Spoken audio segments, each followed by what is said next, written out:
boycott all products supporting the state of Israel, but you need also to boycott the knowledge coming from the West to occupy our mind. That is crucially important. So here I finish by saying I'm very grateful that Djuanda University is taking a lead in freeing the Muslim mind. How to fix the Western into our mind. Well, thank you very much for this outstanding thought. The other insight for us as a Muslim. Thank you. And then next, I would like to invite Professor Dr. Ibrahim Oskozar. Okay, let me introduce some short. Okay, please to come to the stages. Okay, Professor Ibrahim Oskozar was born in 1971 in Diyarbakir province, Turkey. He completed his primary and secondary education in Diyarbakir. He graduated from the History Department of Medical University in 1998. He received his MA degree from the Deakin University Social Science Institute in 2000. In the same year, he started to work as an academician at the Deakin University. He got his PhD from Social Sciences Institute of Universitas University with this thesis titled Series of Mardin in the 19th century. And now he is in 2010, he got a degree as associate professor and his professorship in 2015. He was appointed as the Dean of the Faculty of Literature and Vice Rector of the Mardin Artuklu University the same year. He has numerous scholarly publications, of course, books and articles, and there are the other publications actually. I would like to invite you, Professor Dr. Ibrahim Oskozar, time is yours. Assalamualaikum warahmatullahi wabarakatuh. Dear Chancellor and Senator, distinguished guests, the title of my speech is Overcoming Zionist Pressures in Academia, Opportunities of Anti-Zionist Scholarship and Academic Growth in Freeing Bayt-Almaqdis and Palestine. As the title suggests, I will be undertaking a critique of modern scholarship and then converse on the theoretical and applied hegemony of Zionism in academia as an extension of this critique. It is a well-known fact that modern scholarship serves imperial and colonial policies, and that postmodern approaches assume this in a softer and deceptive regard. It is a widespread debate that the institution termed university, which claims to produce scholarship, is argued to have been transformed into techno-bureaucratic and techno-politic structures. These structures contribute to political, social, and economic power of a certain group in the world, in addition to producing theories legitimizing conduct of this group. In fact, the situation of the scholarship, the scientific community, universities, and academia is often labeled as academic misery. The most debated part of this crisis is undoubtedly the domination of rational reason, or the accumulation of mind, which is the biggest handicap of modern scholarship. The disadvantage is the issue of science becoming the ultimate measure of truth in almost every field, and its presentation as the reality towards an evolutionary cosmology within an extraordinary authority achieved by science. When viewed from this point, modern science for long viewed before that the modern human can dominate all beings with the knowledge of rational mind. In fact, there are still large segments of the population living this delusion.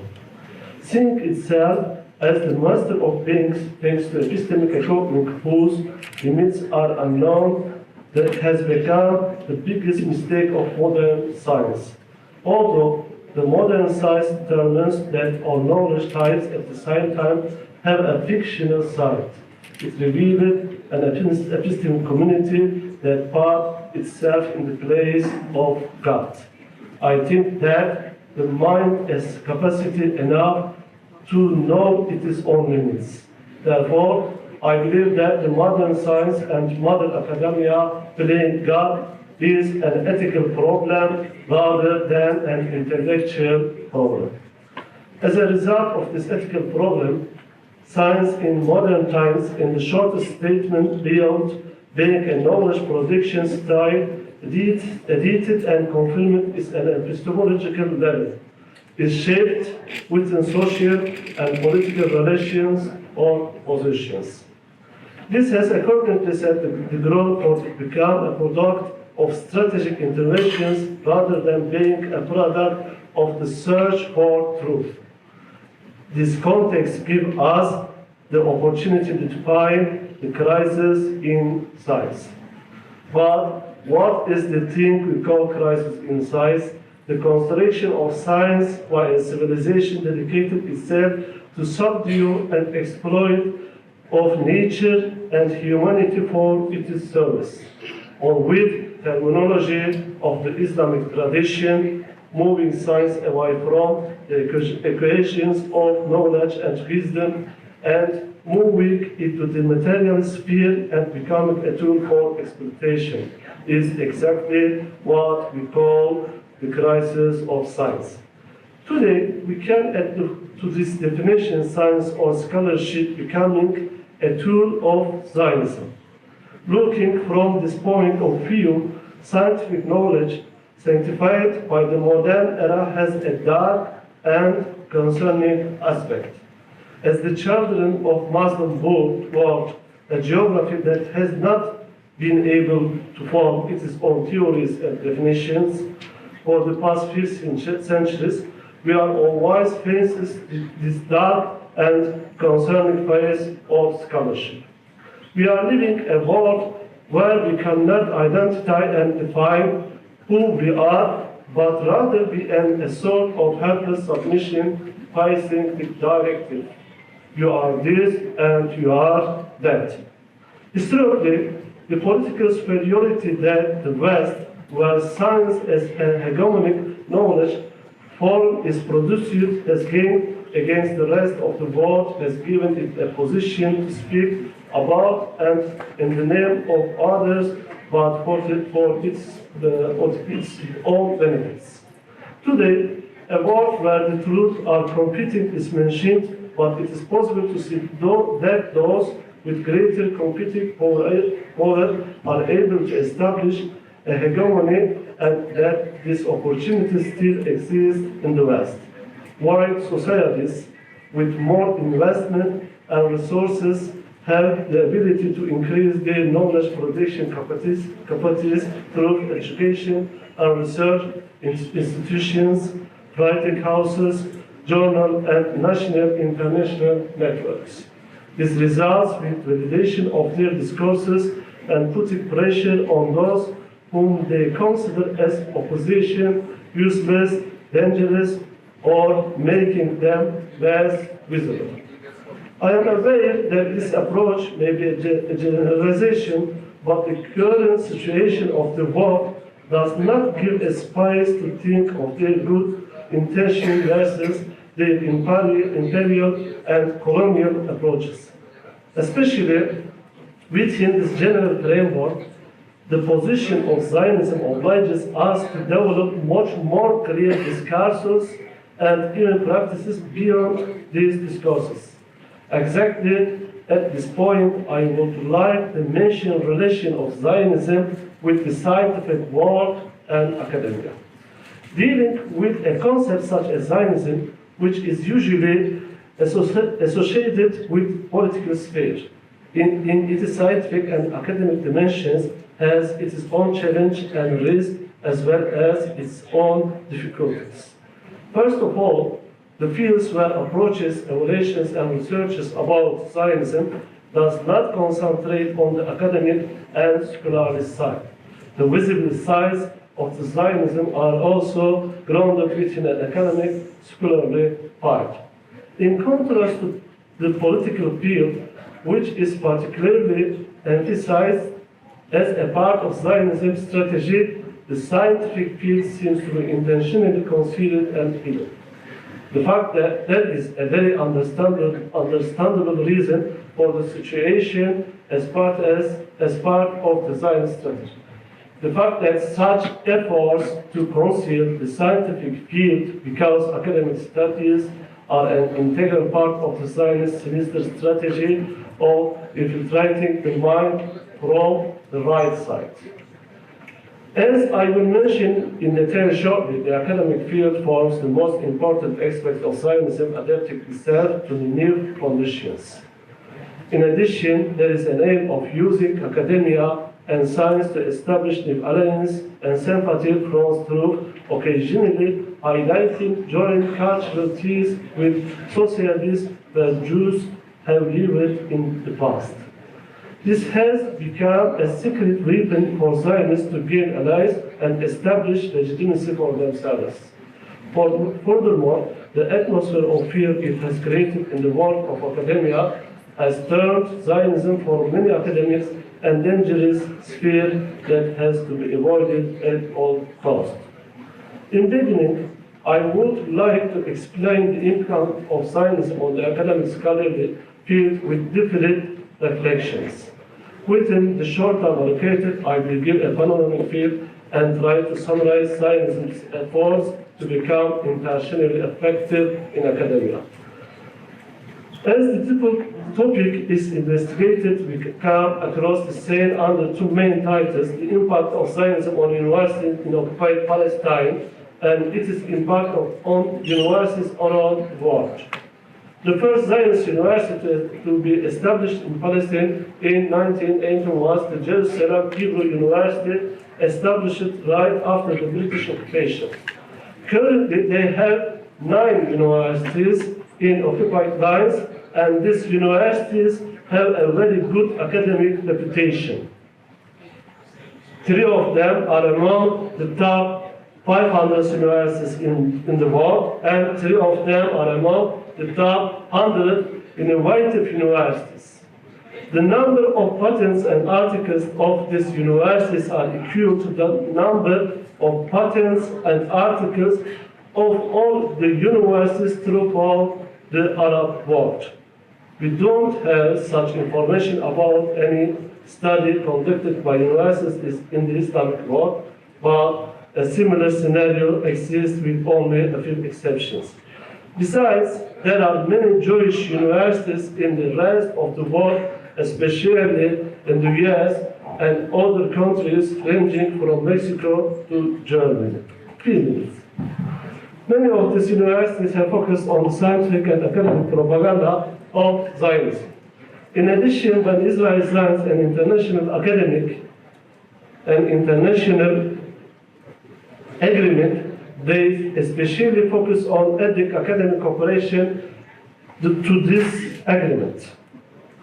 I would like to give a very obvious example to this. Recently, the only dimension of the accords that was signed between some Arab countries and Israel under US leadership is not only political and economic, but also includes setting up academic and scientific relations. The Abraham Accord signed in 2020 is a good example to this. One of the main study fields of the Science University is to develop theoretical infrastructure of Zionism and transform it into a dominant discourse. They are following a policy especially to suppress anti-Zionist discourses and threaten and intimidate those who voice such discourses. One of the most known names who have faced such a pressure is Edward Said. The world-famous social science and advocate of Palestinian rights, Edward Said faced a big campaign to be sacked from Columbia University until his death in 2003. Nowadays, this is being taken to another level by introducing anti-Zionist attitudes and discourses as anti-Semitic. The list of inquisition of those with anti-Zionist stances. In fact, such initiatives are receiving a big support from European countries, For instance, the French Parliament adopted a resolution accepting anti-Zionism and anti-Semitism. 5 minutes left. Yes. Sorry. Yes. Thank you.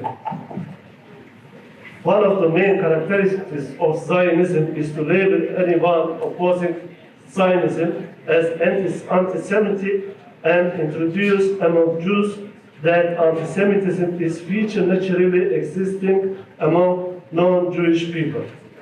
At this point, they have managed to transform the extensive and dominant perception that anti-Zionism and anti-Semitism is the same into a hegemonic approach. Especially, they have managed to turn the fear among European academicians to fall into anti-Semitism into a traumatic psychosis. We can see reflected in the present day on the way the aggression against Gaza is pursued by some universities, academics, and intellectuals in the base.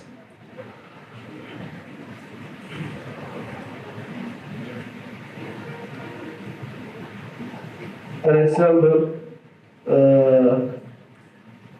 the work I feel spread by Zionism has affected the academic world much more than we have ever expected and imagined. A declaration he signed with 3 other German intellectuals last November has shown that one of the most famous living intellectuals of the world, the 94-year-old Jürgen Habermas, who has nothing to lose, is also captive of this fear.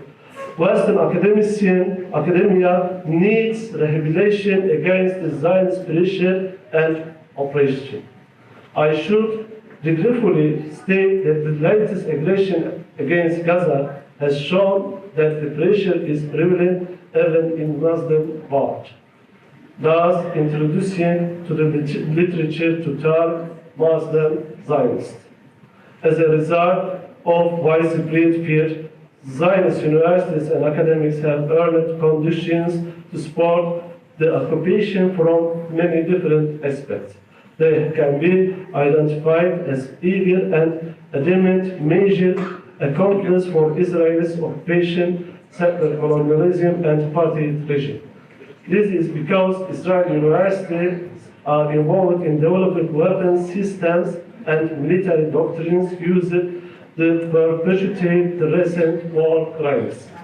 They also justify the colonization of the land of Palestinian nationalists, the gradual ethnic cleansing of Palestinians, provide moral justification for illegal mass murder. Last sentence. 1 minute left. Sorry. Finally, I believe that in order to dismiss this danger and liberate academia, science, academic scholars, and universities from Zionist domination, we need an epistemic and Aqsa plot. Thank you very much. I would like to thank the Chancellor and the organizer of this distinguished event and all participants and guests on behalf of my university and my country. Thank you very much. Assalamu alaikum wa rahmatullahi wa barakatuh.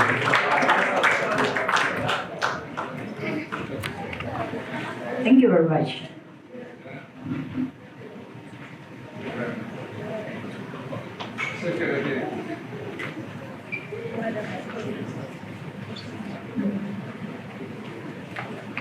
Okay, that's another good perspective from Professor Ibrahim Uskozar. And then I would like to invite our rector, Professor Muhammad Ali Fulazaki, PhD, for the next speaker.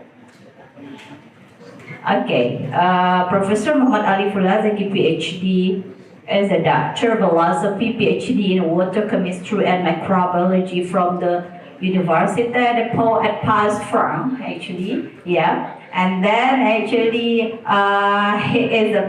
he got many professional training and courses attended. Some would like to say here as water quality monitoring and pollution control sponsored by French government, and then international exchange and professional development programs from in Montreal, Canada, and then wastewater management and a senior expert of Asia Pacific region countries. I would like to invite you. Time is yours, Prof. Thank you very much. Assalamualaikum warahmatullahi wabarakatuh. Waalaikumsalam. Today I would like to share with you my real research that I have done when I stayed in France, and then I have worked for some countries like Indonesia, Malaysia, and Vietnam. And title of my presentation is Understanding, what we can say, Understanding of the new kinetic equation. What I call this equation mass transfer factor model and modified mass transfer factor model. Let me look at Al-Quran, Surah Al-Baqarah, ayat 255, ayat Al-Kursi. Bismillahirrahmanirrahim. وَلَا يُحِيطُونَ بِشَيْءٍ مِّنْ عِلْمِهِ إِلَّا بِمَا شَاءَ. What you want to have include in bima sha, something. This need to be a scientist. We include in bima sha. And then the second surah, وَتِلْكَ أَمْثَالُ نَضْرِبُهَا لِلنَّاسِ وَمَا يَعْقِلُهَا إِلَّا الْعَالِمُونَ. Only who has ilmu, alimun, is that we are now all have ilmu to understand what is the phenomena of natural phenomena. And then I want to, I don't know, practitioner or scientist, I don't know, or academia, because I have faced a lot of working in practitioner and also as academics in 3-4 countries. Next. This mine and several positions in administrative and also in academia. For next, I want to tell you about this model. This model I developed by myself when I became my PhD student in France. And then this model has published some article, but this first model is limited. So I need to develop what we call modified mass transfer factor model. This based on data of my PhD student in Malaysia. Next, when we look how I develop this model, we need to understand first that a substance will pass 3 steps. What we call first mass transfer factor or external mass transfer, and then internal mass transfer of porous diffusion, and then fixation. Fixation is very fast. It's not considered to control the reactor and so on, but we need to consider only 2 steps, external and internal, not in fixation. For develop this model, next, we need to understand a continuous equation. And continuous equation, we can divide it first at the level of elementary volume, and then at the level of system or part of system. For a level elementary, it's based on fixed law. It is very difficult to understand because need to imagine a lot of things that is only mathematician can develop that. So, because my basic chemistry, then I develop at level of system. For this level, we need to understand first the system is like a black box. Next, if you see the black box, that we consider only entry and depart from the system. With this in assumption, we can develop and define everything, and then we transfer that for symbol. That symbol, then we can construct the equation. This equation, can you see, look, next. This for equation 6 and so on. This what we call the Zaki model or modified or mass transfer factor model. This model is theoretically I developed by myself. And then because this model is very limited application, need to expand this model by by modified. This modified model we can say also generalized Zaki model, but this not published yet the statement of generalized Zaki model. But for Zaki model, I have stated in the latest my article in this year. This model very important if you work in the scientific. This model you can apply if you have accumulation amount over time. If you have that, you can explain scientifically your phenomena. Can this model expand to understand other phenomena like biosubstance, catalytic precipitation, and so on and so on. These many challenges for students, for researchers to use to understand applicability of this model in his field of her field of study. Next,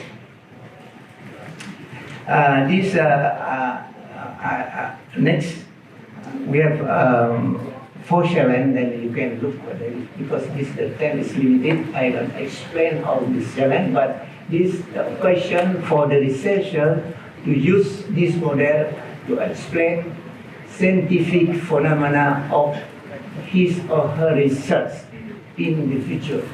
This easily to explain using this model because this model is the first in the world who can explain the phenomena internal and external. There's no other model in the world. Next, you look here application, a very wide application of the model.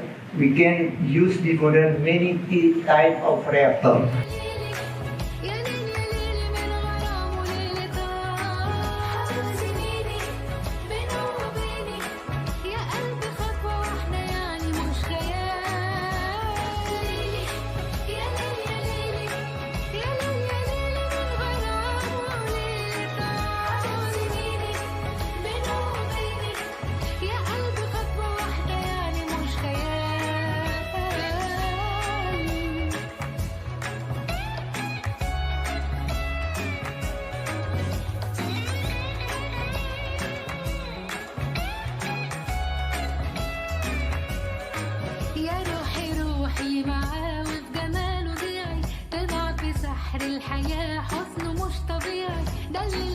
Khalifa Umar ibn al-Khattab to the people of Bayt-Almaqdis.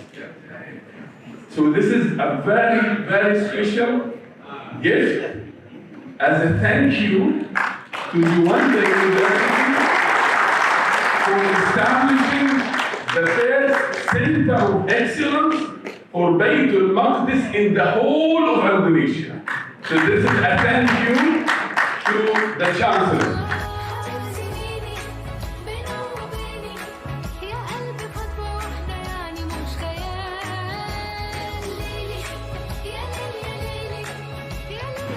Recently, when I was visiting a Muslim country, I have been asked a direct question.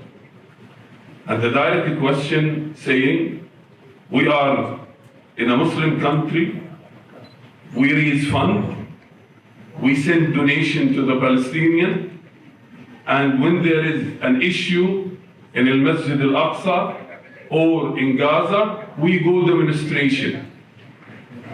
And the question was to me, why you did not liberate your land? And I felt insulted, and I felt that this is a wrong question.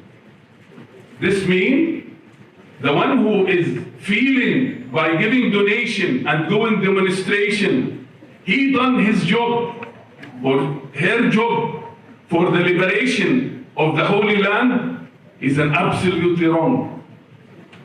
Because al-Masjid al-Aqsa is not for the Palestinian, nor for the Arabs. Al-Masjid al-Aqsa is holy for all Muslims. And I will not go in details, that it is part of the Aqidah, and it is the first Qibla where all Muslims pray.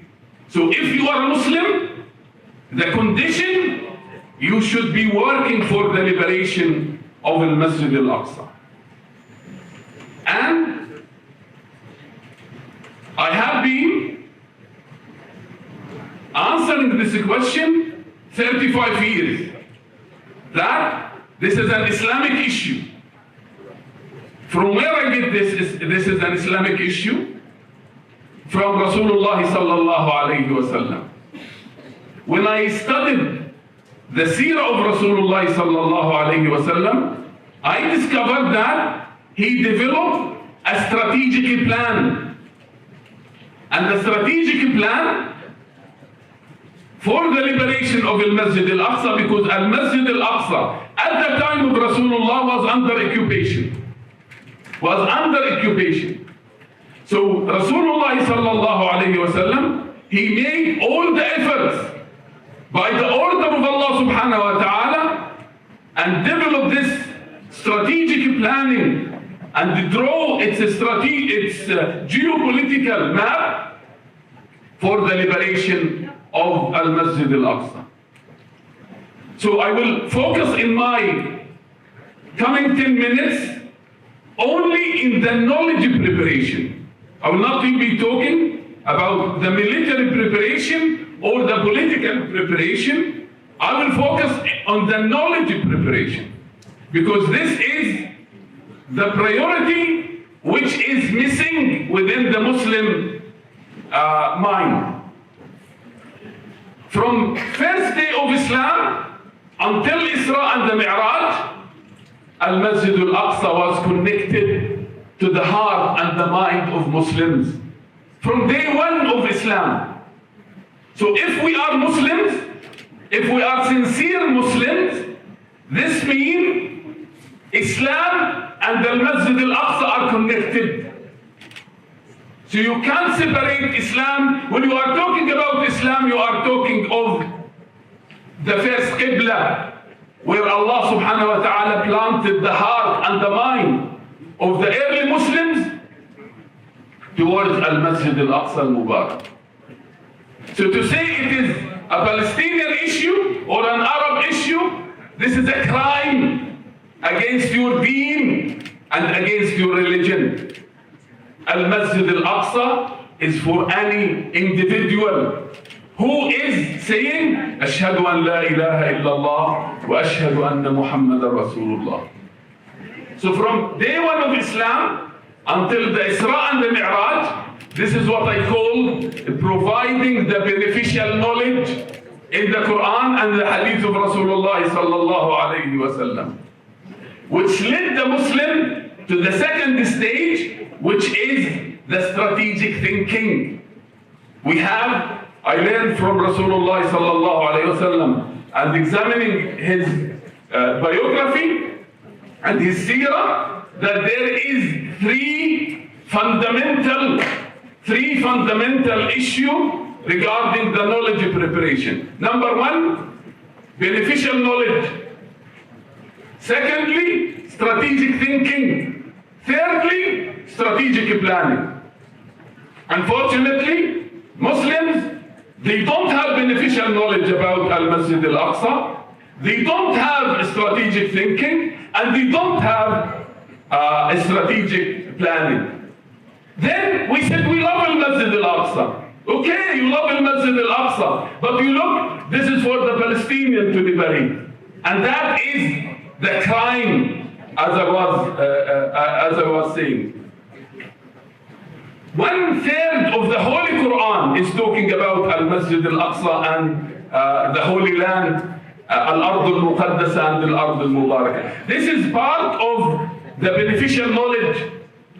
This is part of the beneficial knowledge which led the early Sahaba to start thinking with Rasulullah sallallahu alayhi wa sallam, to think about the liberation of Al-Masjid Al-Aqsa. After the Isra and the Mi'raj, Rasulullah drew his strategic planning. So the first 11 years and a half or 10 years, that was the beneficial knowledge plus the strategic thinking. After the Isra and the Mi'raj, there was the strategic planning. Assalamu ala Rasulillah wa ala alihi wa sahbihi wa man wala. First of all, thanks to University of Djuanda for organizing this important conference at a very timely period, looking at what is happening today in Bayt-Almaqdis in Palestine. We need to be really rethinking our prospects and our steps, as we have heard from both Professor Abdul Fattah and Professor Ibrahim Ozshar on this particular matter, how academia is the Muslim mind being under occupation and the Zionists using this in particular to scare people from speaking against Zionism. What I will be looking at is at a very important topic, which is something that we have missed out. Our terminologies are also under occupation. And this is a very problematic issue. And this is one of the things that has made us forget what is happening in Bayt-Almaqdis. If I would give you the same scenario of what is happening in Al-Masjid Al-Aqsa today, happening at the Kaaba, would you accept it? Would we sit and just say, let us talk about this matter, let us find a peaceful solution? If the Kaaba was under American occupation directly, or under any occupation, and then to go to the Kaaba you have to ask the permission of the Americans, and when you go to make tawaf they are shooting people while they are making tawaf, would a Muslim sit and say, this is a Saudi problem, what am I to do with it? This Al-Masjid Al-Aqsa and the Kaaba are the only two mosques mentioned in the Quran by name. And they are of the same level. And you will see this in how Allah subhanahu wa ta'ala talks about this particular issue in the Quran. Next slide, if it's possible, because I think I have a problem with, yes. Okay. So what we are talking about is something that is part of the aqidah of the Muslim, part of the terminologies. Today we call it Palestine, but Allah has given this land a name in the Quran. And this name it has many names throughout history, but one of the names that Allah subhanahu wa ta'ala gives this land is al-Ard al-Muqaddasa, next, or al-Ard al-Mubarakah, and we have a very long history for this particular land. It seems it wants to go too fast, the slides. I think they are scared from you, our moderator. And these are the two regions around Al-Masjid Al-Aqsa. One is called Al-Ard al-Muqaddasa, the second one is called Al-Ard al-Mubarak. Next, please. Next. We have a very long history of Bayt-Almaqdis dating to 12,000 BC with the Natufians. Next, please. And now we come to Al-Masjid Al-Haram. Allah subhanahu wa ta'ala uses the word Al-Masjid Al-Haram in the Quran in three contexts. For the Kaaba and the mosque, for the city of Mecca, and third, for the region of the Haram. So around the Masjid al-Aqsa, we have two regions, al-Ard al-Muqaddas and al-Ard al-Mubarakah, and around al-Haram, we have also two regions, as we will see. Next, please. We have lots of verses in the Quran that talk about this, but let's first focus at the Kaaba. The Kaaba was not built by Ibrahim alayhi salam, but it was rebuilt by him. Next. The Kaaba dates back to the first human, as Allah subhanahu wa ta'ala says in the Quran, إِنَّ أَوَّلَ بَيْتٍ وُضِعَ لِلنَّاسِ. The first place for humanity, the first house, is the one in Mecca. Next, please. The shape of the Kaaba today, Muslims are mistakenly thinking that the Kaaba is a cube. But the Kaaba is not a cube, because each wall in the Kaaba has a different dimension.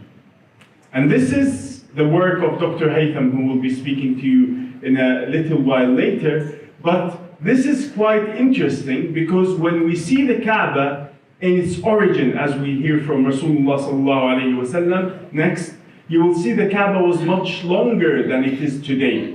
At the time of Ibrahim alayhi salam, it was much longer, and you see the plan here on the left-hand side. The Kaaba, the longest wall in the Kaaba would be around 17 meters.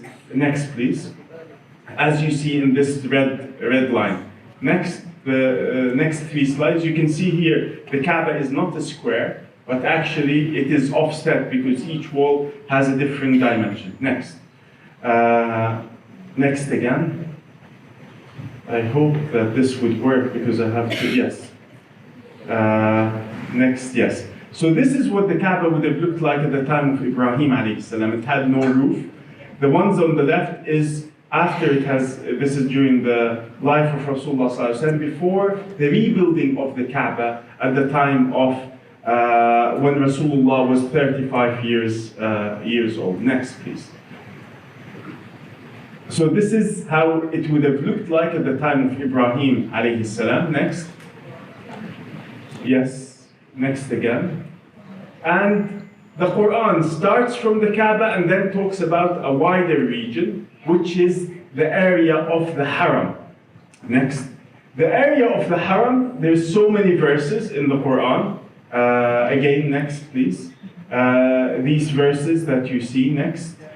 And the word al-Haram has, in terms of Islamic jurisprudence, has lots of restrictions and lots of, you are not allowed to cut the trees. It's a sanctuary. You're not allowed to fight. You're not allowed to hunt animals. And there is so many things. And one of them is Mecca is exclusively Muslim. No non-Muslim, as Allah subhanahu wa ta'ala says in the Quran, إِنَّمَا الْمُشْرِكُونَ نَجَسٌ فَلَا يَقْرَبُوا الْمَسْجِدَ الْحَرَامَ بَعْدَ عَامِهِمْ هَذَا. The disbelievers are impure. They should not come close to the area of al-Masjid al-Haram, which is the whole of the area of the Haram. And the area of the Haram, next, is a map. Next again. You see this map here in front of you. The green dot in the middle is all of al-Masjid al-Haram, today with all the extensions. And you can see it extends all the way to Arafat in the southeast, and all the way to Hudaybiyah in the southwest. And the closest, for those of you who have visited Mecca, you would know the Masjid of Aisha at Tan'im.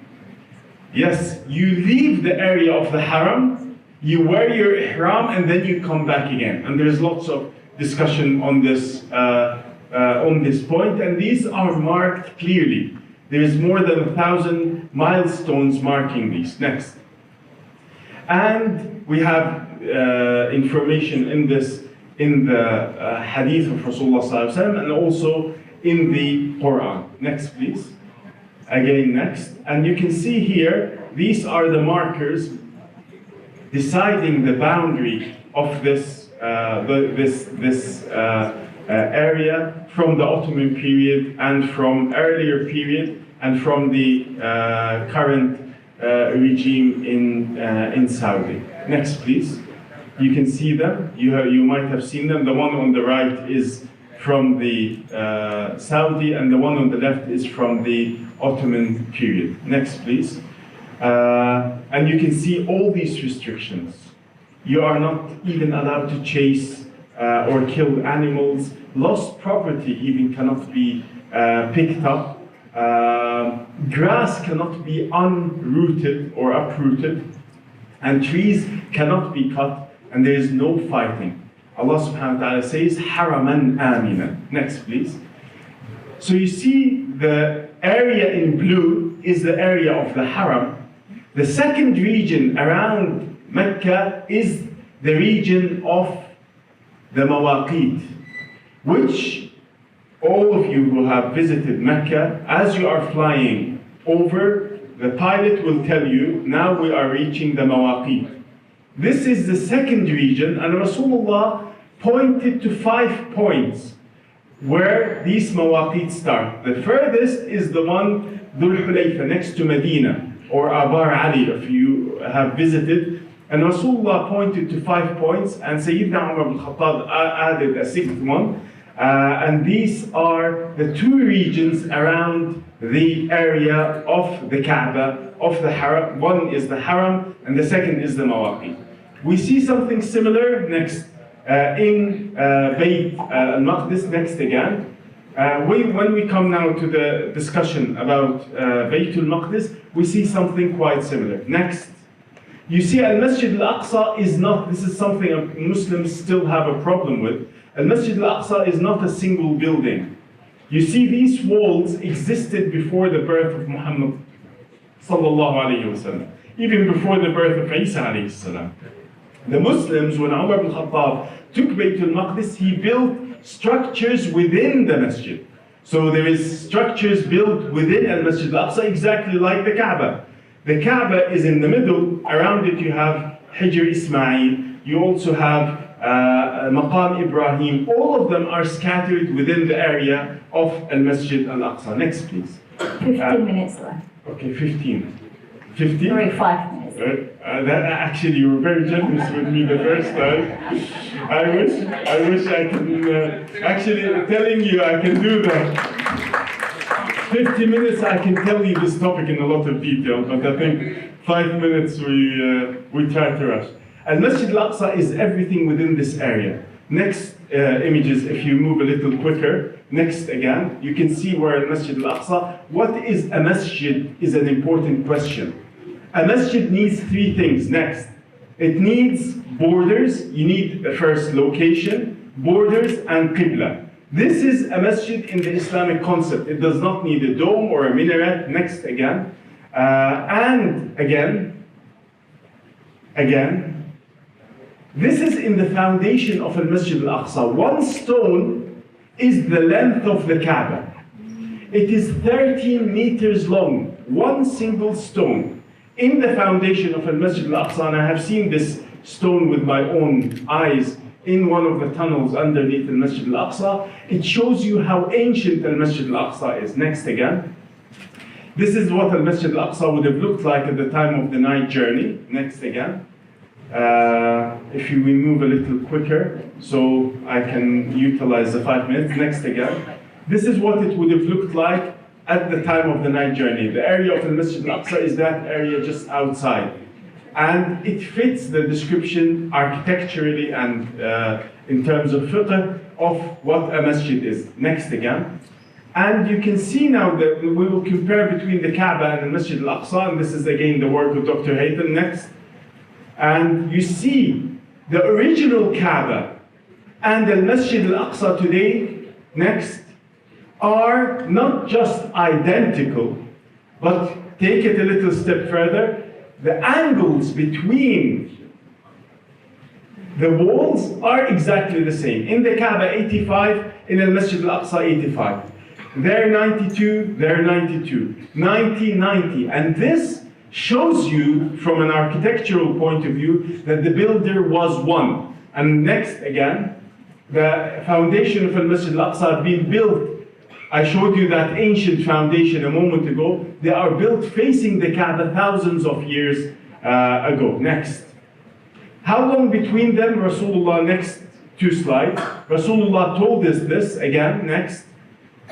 In a hadith in Bukhari, where Rasulullah ﷺ was asked by Abu Dhar, what is the first mosque on earth? He said, Al-Masjid al-Haram, the Kaaba. The second mosque is Al-Masjid al-Aqsa, between them 40 years. So both masjids were built at the time of the first human, from the time of Adam alayhi salam. So this, what does this emphasize? That this is again part of the Tawheed. And you have the Tawheed campus here, the idea of reviving the concept of Tawheed. We have two Tawheed centers in the world, the Kaaba and Al-Masjid al-Aqsa. Next again, next, and next. And now we look at the regions around Bayt-Almaqdis. We have Al-Ard al-Mubarakah and Al-Ard al-Muqaddasa. Next 5 slides quickly. There are so many verses, but we come. The Quran talks about two terminology. Al-Ard al-Muqaddasa, which is the closer land. Today we call it Palestine and parts of Jordan. And the greater one is Al-Ard al-Mubarakah, which includes most of Bilad al-Sham and parts of Egypt. Next again, as you see in this map here, the green area is the area of Bayt al-Maqdis, and the wider circle is the Al-Ard al-Mubarakah. Next again. And this has been described by Muslim scholars in a lot of detail in the past.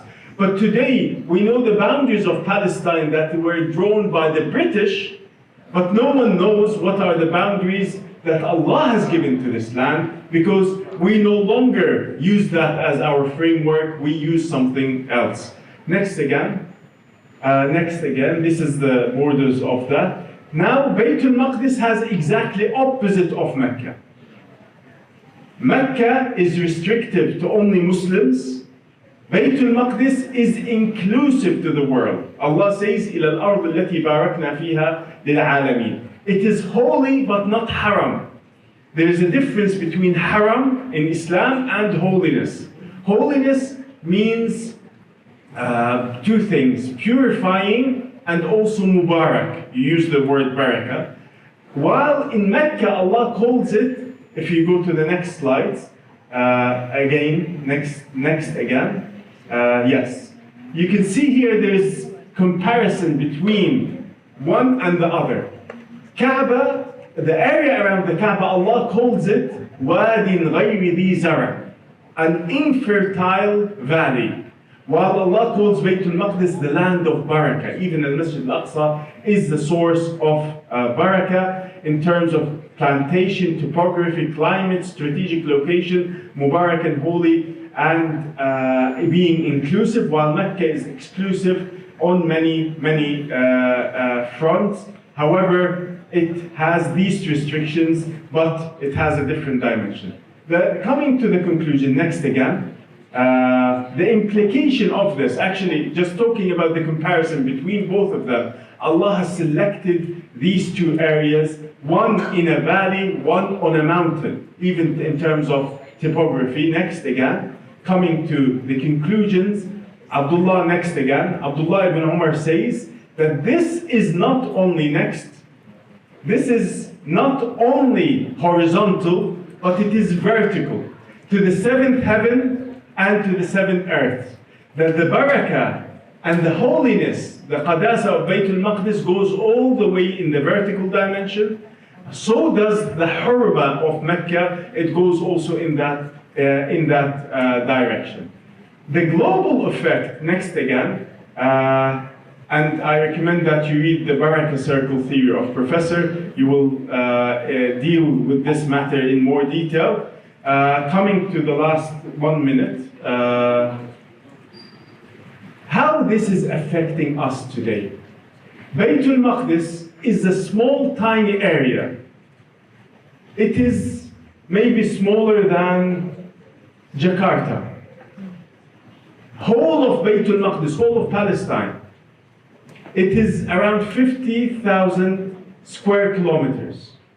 Tiny. We heard from director, the chancellor, about the size of Indonesia. You're talking in millions. This is a very small area, but its effect, how it's affecting the whole world, from Indonesia all the way to Canada.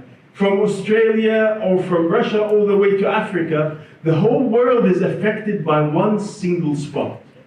And this is the effect of barakah on this next again. And I would like to say to you something, that Imam al-Harawi, when al-Masjid al-Aqsa was occupied 900 years ago by the Crusaders, he said he broke his fast in the middle of Ramadan on the minbar. And he said, to regain al-Masjid al-Aqsa is more of a religious duty than praying and fasting in the month of Ramadan. This is how dangerous Al-Aqsa is being under occupation, and this ummah is continuously sleeping. Next 2 slides and I will be finished. You see the level that the Zionists are talking about. Yesterday, Joe Biden was saying that if there was no Israel, he repeated this statement 50 times. If there was no Israel, we have to create an Israel for our interest. And you heard what before him Donald Trump has said on this particular issue. Next again. If Gaza falls today, tomorrow al-Masjid al-Aqsa will fall, and they would like to build a temple on top of it, and the next day the whole ummah will be finished. Next again. Next. You see these images at the gates of al-Masjid al-Aqsa and the ummah still sleeping. It is a shame on this ummah. Next again. The ummah has to work together for the liberation of al-Masjid al-Aqsa. It is not time to just say that this is a Palestinian issue, as was stated before me. You see the whole disbelievers have united. And Allah subhanahu wa ta'ala, I will finish with this verse in Surah Al-Anfal, وَالَّذِينَ كَفَرُوا بَعْضُهُمْ أَوْلِيَاءُ بَعْضٍ. The disbelievers are allies of one another. إِلَّا تَفْعَلُوا تَكُنْ فِتْنَةٌ فِي الْأَرْضِ وَفَسَادٌ كَبِيرٌ. If you do not do the same, be allies of one another, then there will be great corruption on this earth.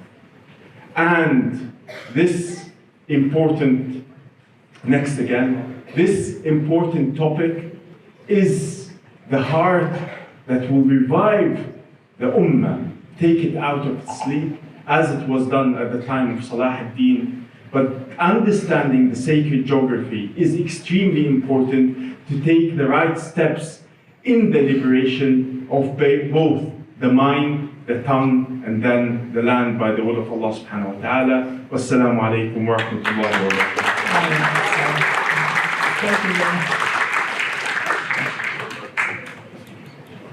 Bismillahirrahmanirrahim. Assalamu alaikum wa rahmatullahi wa barakatuh. And a very good afternoon. Thank you very much to Madam Moderator, our distinguished speakers today. Thank you very much to Prof. Martin, he's not here. Okay. Thank you very much to Djuanda University as the host for this conference, and thank you very much to brothers and sisters that I believe that you are all work for Palestine, you are all work for Bayt-Almaqdis, we are all Bayt-Almaqdis inshallah.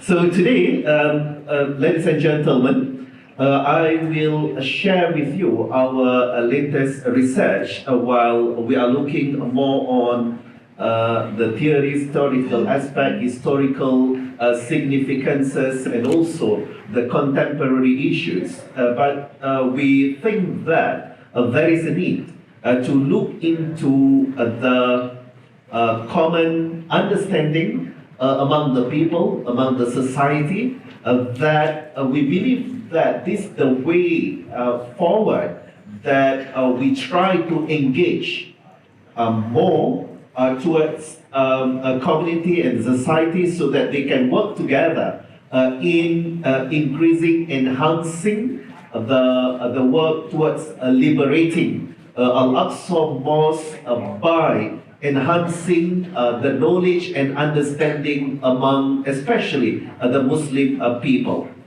So the topic is understanding the centrality of Bayt-Almaqdis among the Muslim community in Kedah, that the Institute of Excellence for Islamic Jerusalem Studies now established in the Universiti Utara Malaysia. Okay, so this the reason why we look into this study, that there is still lack of studies has been done on the community awareness and understanding regarding the centrality of Bayt-Almaqdis. So there is a gap that research is needed to learn on how does level of understanding among Muslim community regarding the centrality of Bayt-Almaqdis. And this study intends to choose Muslim community in Kedah due to its particular significances. Have you been in Kedah, ladies and gentlemen?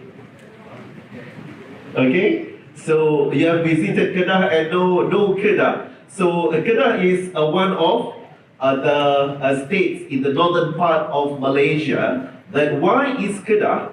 Kedah is among the oldest government and civilization in the world, particularly in Southeast Asia region.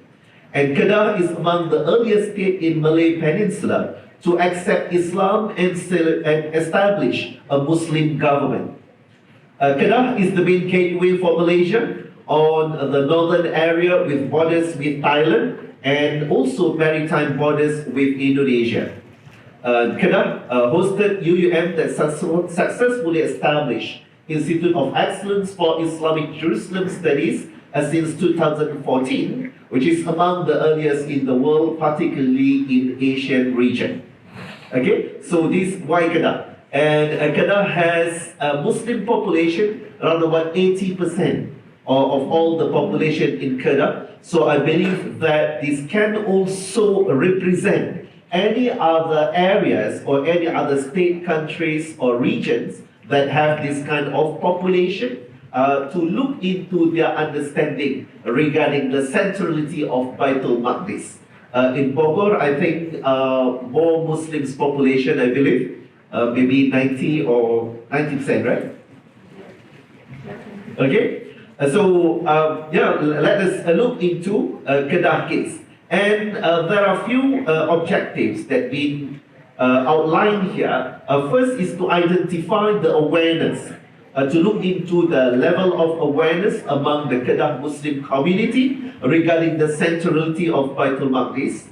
Secondly, to examine a level of understanding of Kedah Muslim community regarding the centrality of Bayt-Almaqdis, to look into how the level of their understanding. And third, to analyze the Kedah Muslim community reflection of their understanding regarding the centrality of Bayt-Almaqdis in action. Okay, and this research is a qualitative research that we conducted, semi-structured in-depth interviews among the Kedah Muslim community from various backgrounds, and also there are informants and respondents, male and female, from some of them are professional, activists, religious teachers, and so on. Okay, so I would like to share the findings here. When we look into the awareness on the centrality of Bayt-Almaqdis, we found that 100% of Muslim community in Kedah has a kind of awareness to the centrality of Bayt-Almaqdis. When they are asked regarding Bayt-Almaqdis, everybody knows. Although they may have different interpretation, but they when they are asked about the sources, most of them get this either from the religious sermons and also from the social media. So we can say that most of the Muslims there know about Bayt-Almaqdis and the importance. They may have different answers regarding what is Bayt-Almaqdis for them, but then at least they know. So the first level is to look into the awareness on the centrality of Bayt-Almaqdis. Secondly, when we look into the level of understanding among them, so we have divided into 4 levels of understanding. the first level that we can say basic and beginner. So they know, but then they cannot explain more. Yeah. So this we classify as a basic understanding or beginner level. This around about 17% of them. Yeah, 17% of them. Secondly, the second stage is we would say elementary level, that they know about Bayt-Almaqdis, they know about Palestine, they know about Al-Aqsa Mosque, yeah, but very limited. So we classify as elementary, which represent around about 34%. Okay, the next level is the intermediate level, that they know more and can. Oh no, this one. This is chart 2. The previous one, please. Level of understanding. Yeah, chart 2.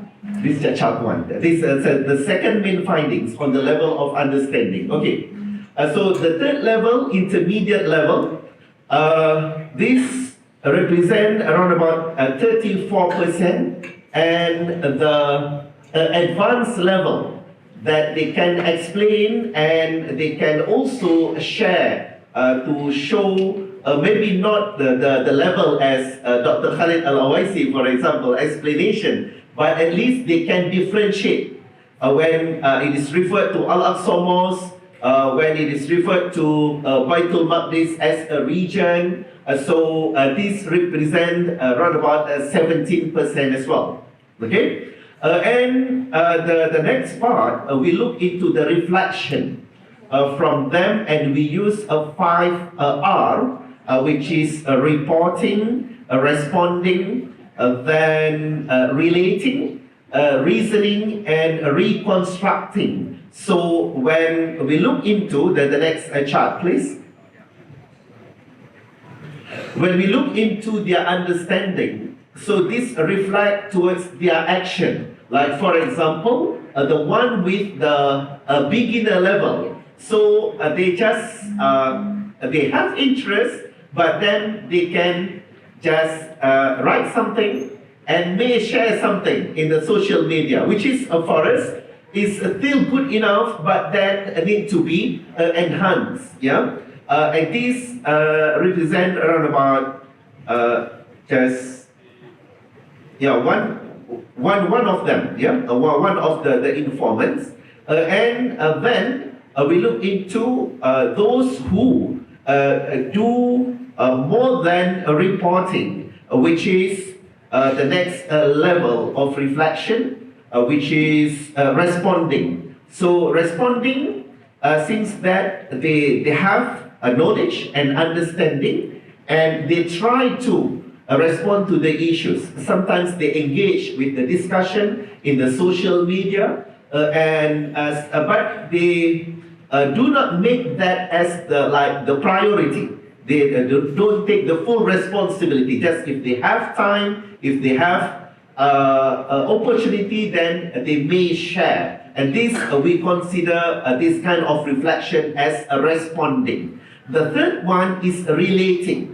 That this group, another the same level, around another 25%, that they try to relate how their understanding also relate to their world, their life. Although they are Malays who may think, some may think that they don't think about the importance of Bayt-Almaqdis to them, while the reports in the news focusing on Gaza and everything. So then at least they try to relate that, although this happened in far away there, but it still relate to them as the Muslims. So they have kind of responsibility towards this region, Bayt-Almaqdis, to save Al-Aqsa and so on. The next level is reasoning.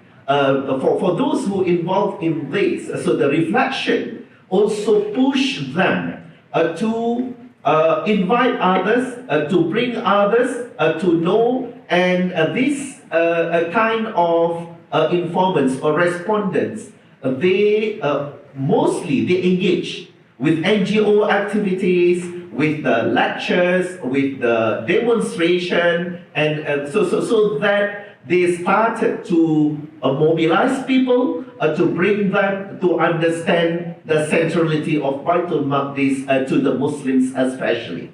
And the next group, that they do not only reasoning, but they start doing things, reconstructing, so that they know the side of the sides of Malays and the people there. So they start looking into building or constructing a project, for example, knowledge project, to share more and also to educate people more. And most of them become trainers to engage with the people and to offer themselves as volunteers and so on. So we found here that most of them, by looking into their level of understanding, then this will be followed by practical steps in their own capacities. For example, one of the ladies, she initiated a circle, a group among ladies to start looking into how they can contribute towards educating people for liberating Al-Aqsa and Bayt-Almaqdis. Okay, so as a conclusion, we found that firstly, Alhamdulillah, we found that Kedah Muslim community are fully aware about the centrality of Bayt-Almaqdis, although they are fully aware about the centrality of Bayt-Almaqdis. As the second conclusion, the researcher has found different level of understanding among them, and this also followed by how they reflect and how they initiated some efforts due to the reflection on their understanding towards the centrality of Bayt-Almaqdis. And fourthly, this is very important to us in the institute, and also I believe most of you as those who involved with the knowledge project and knowledge moves towards educating people regarding Bayt-Almaqdis, that there are more objective, creative and intensive approaches have to be increased and enhanced to ensure the best level of understanding among the Muslim community regarding the centrality of Bayt-Almaqdis, and hopefully these can enhance our collaborative efforts, our collective efforts to bring people together, inshallah, for the liberation of Al-Aqsa and Bayt-Almaqdis, inshallah. So thank you very much all. Assalamu alaikum warahmatullahi wabarakatuh. Thank you very much, Madam Moderator. Bismillahirrahmanirrahim. Assalamualaikum warahmatullahi wabarakatuh. Are you still okay? Because there's, there's very great speaker who talk about the Bayt-Almaqdis. My titles of the discussions relating about the law and governance in Indonesian context. Where you saw the debate of the presidents last night. Huh? There is no response? Yes? Who's the winners? This one or this one? Or this one? Okay. My point of the discussions, there is 4 points. Firstly, about law and governance discourse in general. The second one, about the law and governance in Indonesian context. The third one is about the politics in Indonesia. This is the main issue. I want to share to you my opinion about how the government not really good governance, relating about to creating the rule for the next elections. And the other one, closing remarks. If we are talking about the law and governance are interrelated. In the context of Indonesia, as a great country, we have ethnicity diversity.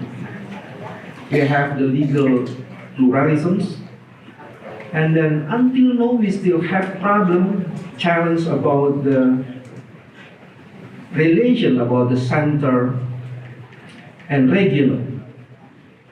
Of course, from this issue, we can find what we call the social conflict. The other issue, Indonesia now still face about the issue of the corruption.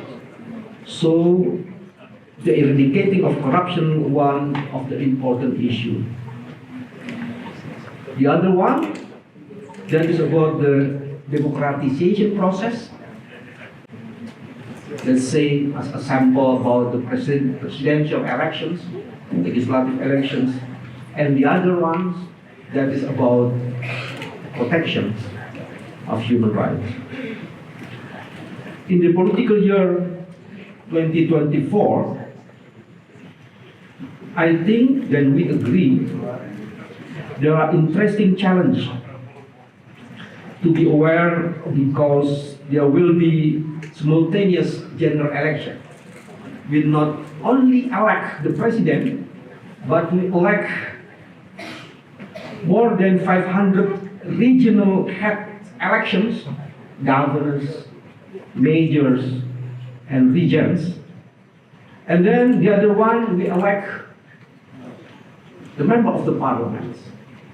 So Indonesia, in the political context relating about the law and governance, there are in the critical period.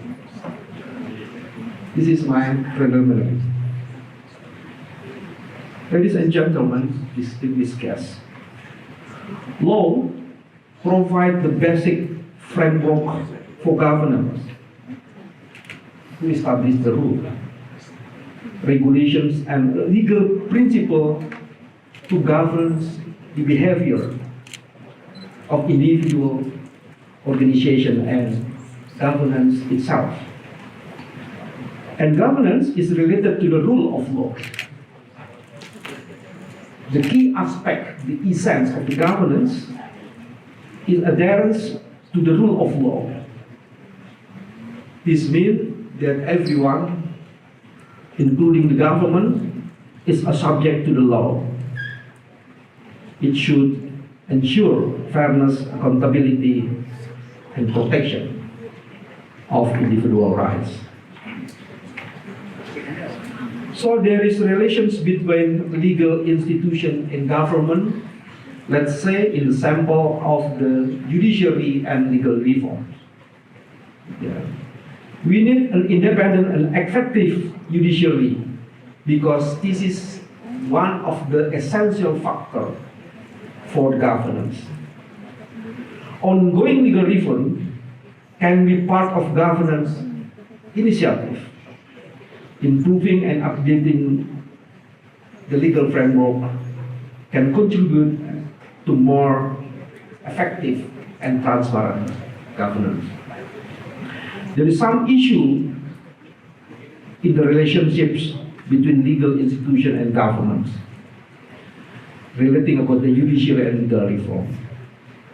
Let's say at the sample, establishing order and stability, promoting justice and fairness.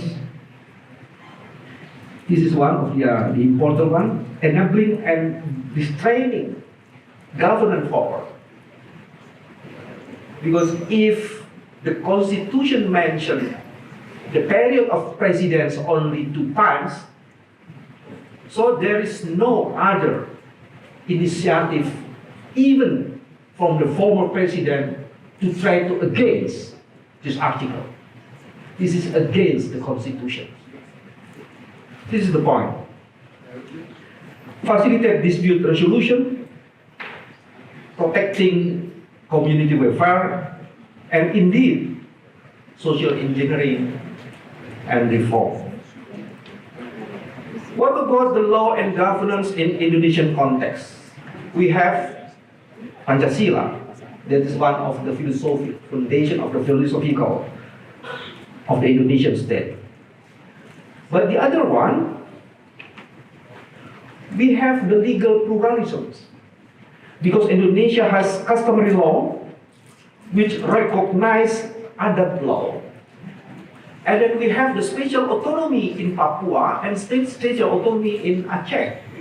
In Aceh, we have Sharia law. That is the point of the legal pluralisms. And then the other one, about the legal system. Indonesia have legal system named civil law. But no, not only civil law, common law will become one of the must besides the civil law. And then the other one, we have the Islamic law, Sharia law. Jadi Indonesia recognize Sharia law. Islam law and diversity. Indonesia seeks a balance between recognizing Islam as a majority religion and upholding the principle of the religious freedom and diversity. So we still to look for the balance about between recognizing Islam as a majority religion and upholding the principles of the law. The other one that is about biodiversity and conservation. As you know, Indonesia very huge natural resources. And then we are the archipelago state. So the natural resources not only come from the land, but from the sea. Because one of the important resources for Indonesia, no, this is about the sea. We have the huge lands of the sea. This is one of the important informations. The other one, we still fighting the issue of the anti-corruption effort relating with the international relation law. One of the best law in Indonesia, that is Undang-Undang KPK, National Anti-Corruption Law. But after that, the government tried to revise these regulations, this law before to try to use norm and principle from the United Nations Conventions Against Corruption 2003. But some of the principle now rejected the new versions of the anti-corruption law. This is one of the issue I want to share to you relating about the political in Indonesian context. Ladies and gentlemen, the current situation in Indonesia, President Jokowi strategically positioned now his son as a vice president candidate. And then we have the strong indication that Mr. President using his influence to support certain presidential candidates in the 2024 election. May I share to you my opinion about that? We know in Indonesia called BLT or Bansos, Bansusan Sosial, Bantuan Tunai Langsung. We call it in English social assistance program or social assistance program. This is for bansos, and direct cash assistance. This is for BLT. You know, this year, presidents push the amounts of the budget more than 3 billion rupiah. And then for next year, the number of the budget more than 400 trillion rupiah. 400 trillion rupiahs. What that means? This is what we call soft gratification. This is part of the corruption. But the law tried to manipulate. So that is why many people say very lovely about this program. But this is one of the corrupt attitude. This is the bad law. This is not create the good governance. This is to create the bad governance. The second one, there is strong indication there are involvement of the state civil servant as well as a police and troopers or TNI in supporting one of the presidential candidates. Yes, there is no regulation relating about that. But Mr. President not really to stop information or indications about that. This is the bad governance. And now ongoing in the process of the politics in Indonesia.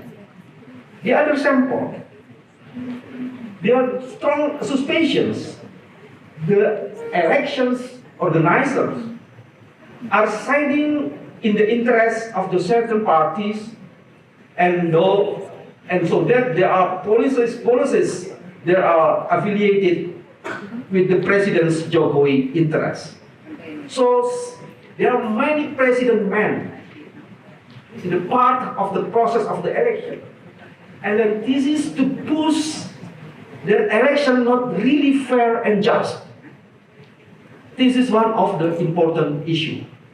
If we cannot stop the attitude like this, and then will become one of the problem for the next of the governance and law in Indonesia. So that is why this is one of the important issues. You know, one of the candidates who's stressing very strong to try to what we call to talking about the Palestinian. And then you know who's the candidate? Not all of the candidates talk about the Palestinian. Right. Number one, you are really in the other candidate. 5 years ago, they tried to went to Palestine, to Israeli, and then they tried to create what we call the mutual understanding program. Mr. Prabowo. Yes. So, this is one of the important. If you want to concentrate issue of the Bayt-Almaqdis and then want the Palestinians to become free, please, please elect the best president who concentrate and related about the Palestinian occupation. This is the closing remark. Law and governance are interconnected, with law providing the foundation of for governance and ensuring order, justice, and protection of the individual rights. Effective governance requires a commitment to the rule of law, transparency, and accountability. The essence of law and governance lies in just society, protecting individual rights and pursuing social and economic development.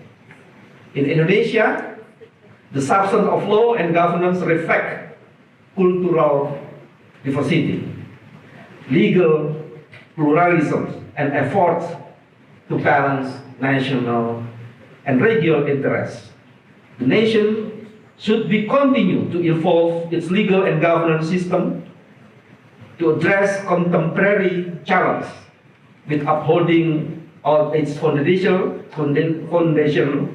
principle of Pancasila.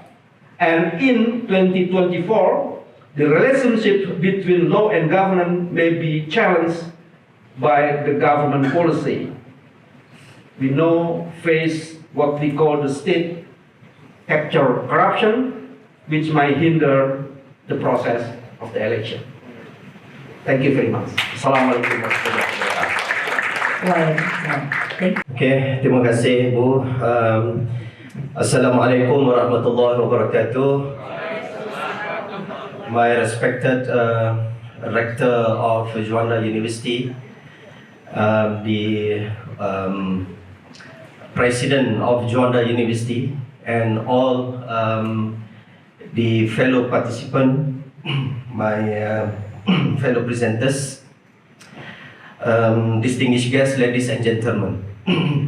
Alhamdulillah, my topic this afternoon is about the night journey and ascension, its relation to the significance of Bayt-Almaqdis in Islam. I really inspired by the talk that given by my supervisor and become my mentor, Professor Abdul Fattah al-YC, which is now the distinguished visiting professor to Djuanda University, that he mentioned about the work of Bayt-Almaqdis, and I myself, I feel ashamed if I'm not standing up and to talk about the issue of Bayt-Almaqdis. And also I benefited a lot from Professor Ibrahim, the rector from Mardin University, as well as my dear colleagues, Dr. Khalid, and as well as Dr. Amin, and the rest of the speakers. First of all, let me throw some pantun just to make sure everyone is waking up. Okay, dari Malaysia datang ke Jakarta. Ya, menyertai seminar tepati pada masa. Mari kita tumpukan sepenuh jiwa dan raga. Bersama kita bicarakan kepentingan Al-Aqsa. Bercerita mengenai Al-Aqsa, kepentingannya amat jelas di mata. Jangan kita buang masa. Mari kita bantu perjuangan mereka. Datangnya Zionis menjajah Palestin.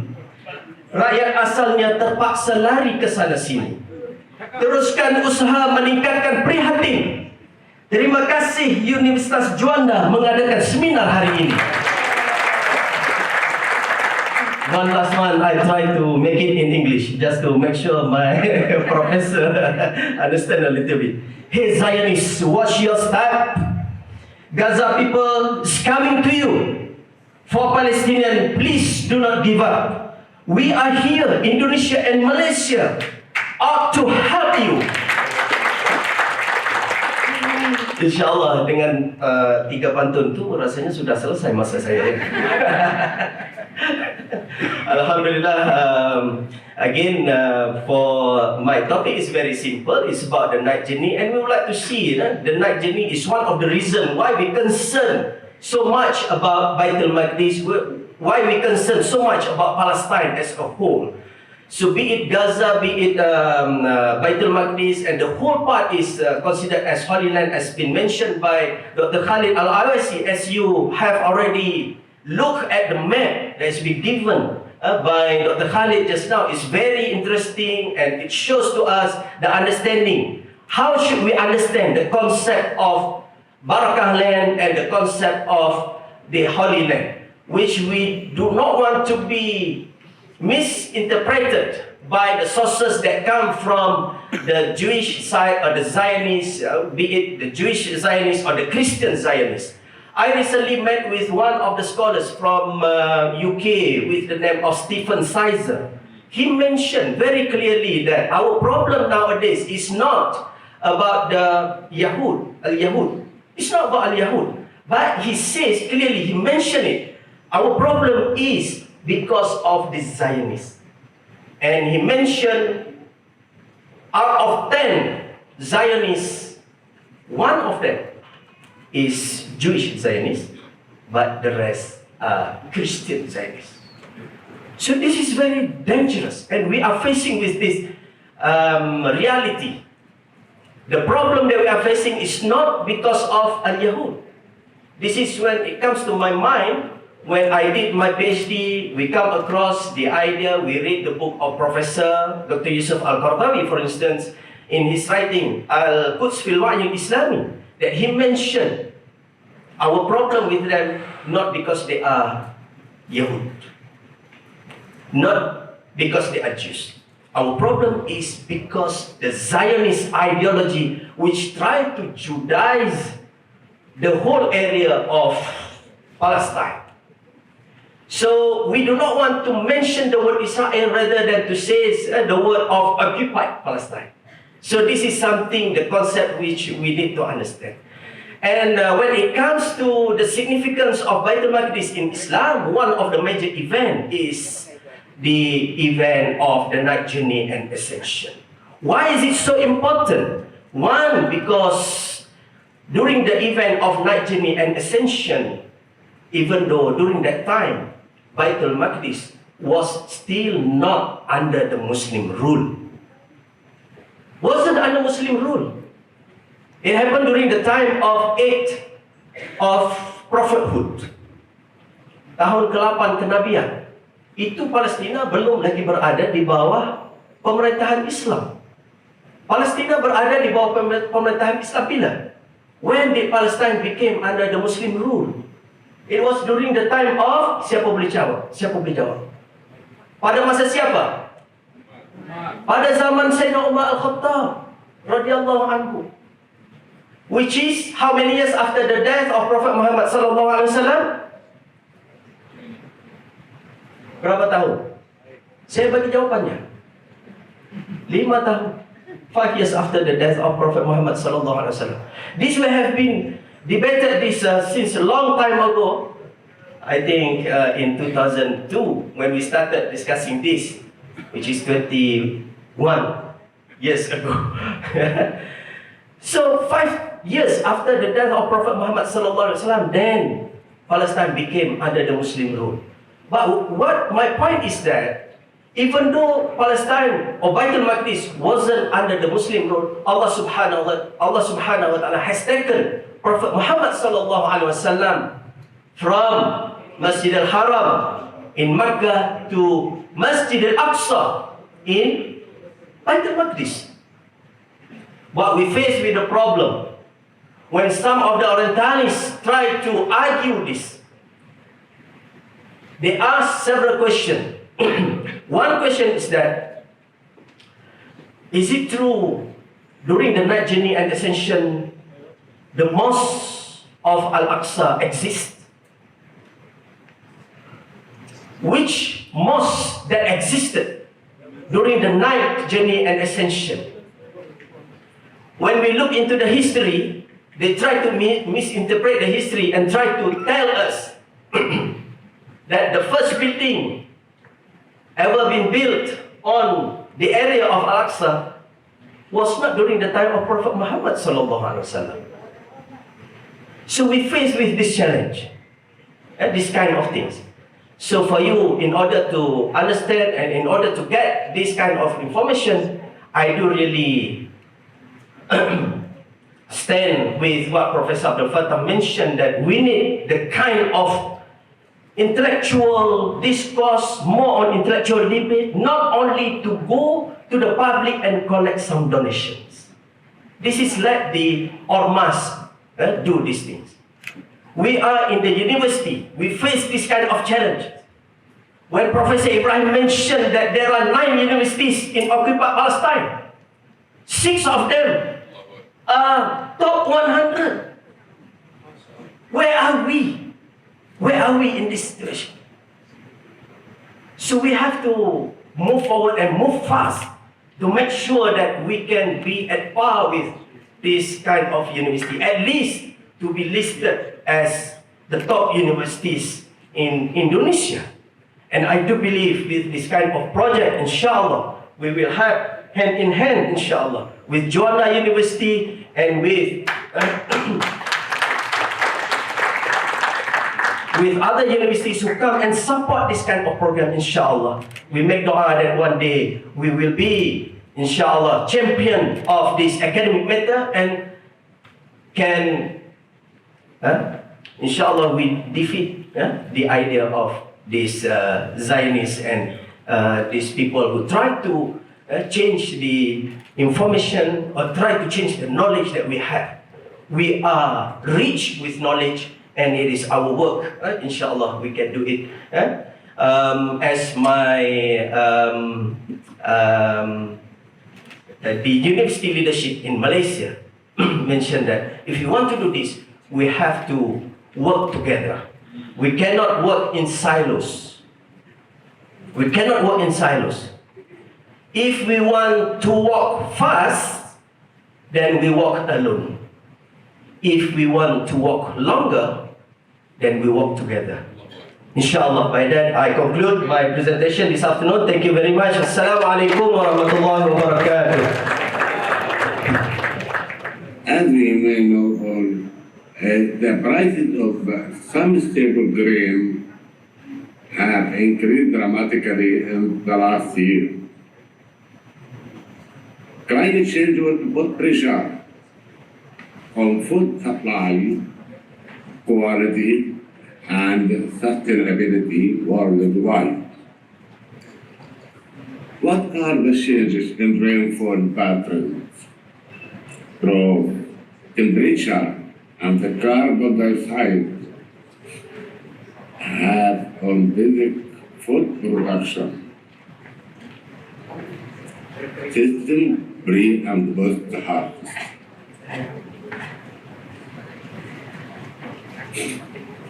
Interaction between plant stress and fungal disinfection will impact on fungal spoilage, and mycotoxin contamination. Estimation that more than 25% loss due to fungal spoilage worldwide. Carbon dioxide sources based on available models. As we see in this figure, carbon dioxide is increased dramatically from 1940 to 2060, which will be reached to more than 600 ppm per dollar.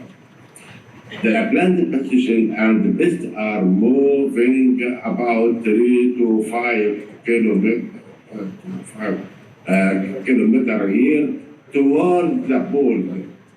See in this photo, they move up and down for 3 to 5 kilometers. Effective climate change on crops. For example, increasing need for irrigation, otherwise more than 5 to 10% yield penalty, no maximum carbon dioxide level determined. For rice, needed 12 to 38 degrees centigrade for canopy development, doubling the carbon dioxide, promote the photosynthetic rate by 30 to 40% and increase rice biomass by 20 to 25%. For soybean crop, water stress will increase sensitivity, high temperature adversely affect yield by 49 to 50%. Climate change can affect the crop disease,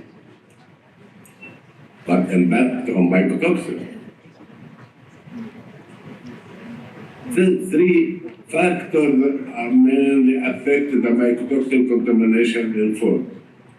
The pathogen, the changing in the population of the pathogen, the fungi, environment, including changing the climate, and the crop, including the resistance and drought resistance.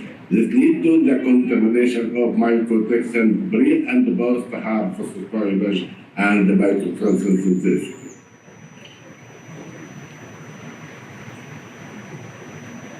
Our focus has been in mycotoxin.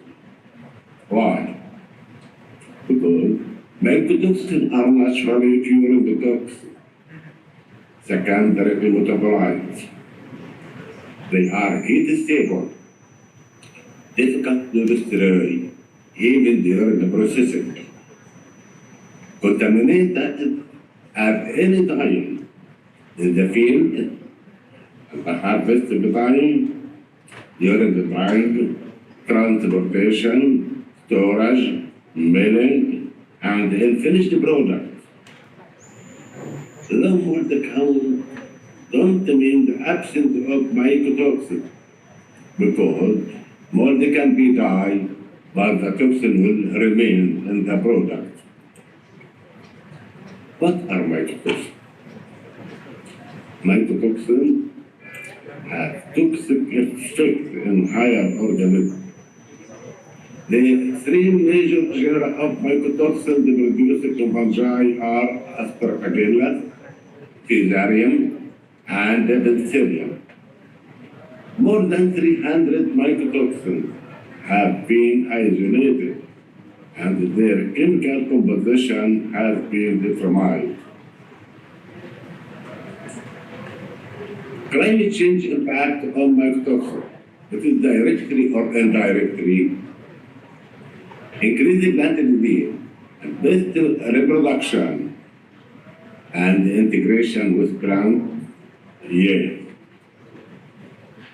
The effect in biodiversity on microbiota on plant surface, yes. Yes. Then, will this lead to more mycotoxin contamination in stable crops? See the climate change? Will different mycotoxins become important on a regional basis? Will this make existing legislation out of step with potential problems? So, what are the factors affecting mycotoxin production? Different factors affect the mycotoxin production, including region, such as temperature, subtropical and tropical zones. The season. High temperature Aspergillus can grow in high temperature. Fusarium and Penicillium can grow in low temperature. The field. Practice at the post-harvest handling of the crops in the field. Storage condition. The temperature, relative humidity, moisture in the grain, and oxygen. So, we have measured mycotoxins that have impact very, very dangerous to human and animals.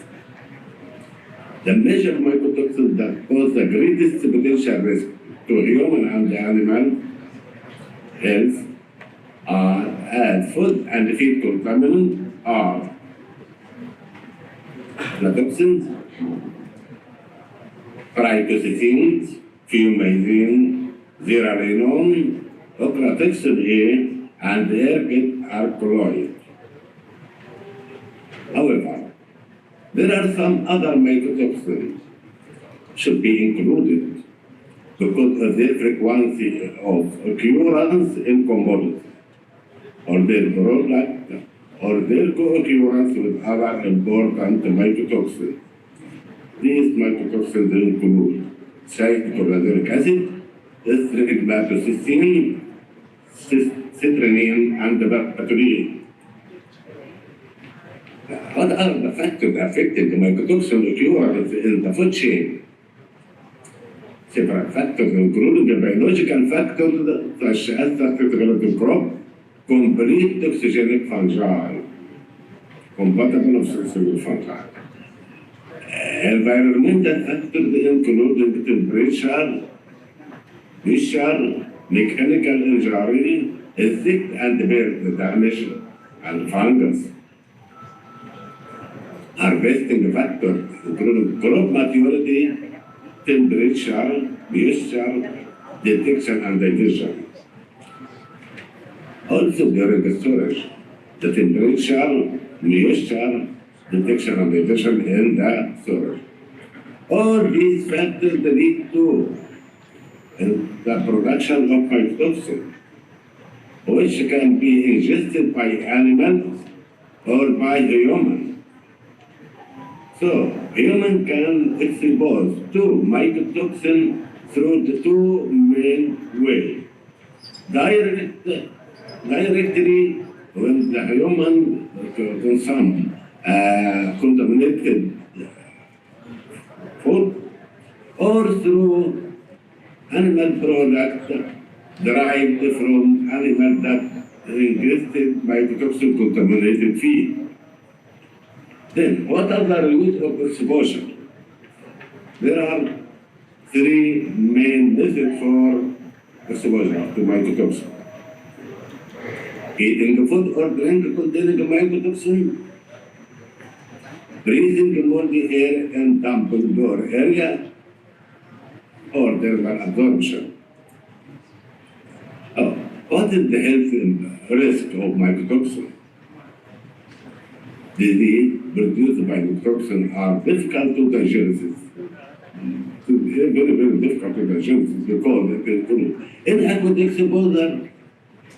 Maximum mycotoxin induce severe vomiting, diarrhea, heat, ash, fever, abdominal pain, tiredness. But in chronic exposure, mycotoxin can cause edema of the legs and feet, cirrhosis, liver cancer, kidney failure, miscarriage, fetal malformation, and neurological disorder. Generally, mycotoxin can cause poor performance from low feed intake and average daily gain. It induces respiratory problems, reproductive problems, liver, kidney, and other organ damage. At least it causes comfort and death. The toxicity of mycotoxin depends on several factors. First, rate of absorption of the toxin by the gas and transportation to the target tissue, various metabolic reaction in the body by the liver and other kinds, which activate, detoxify,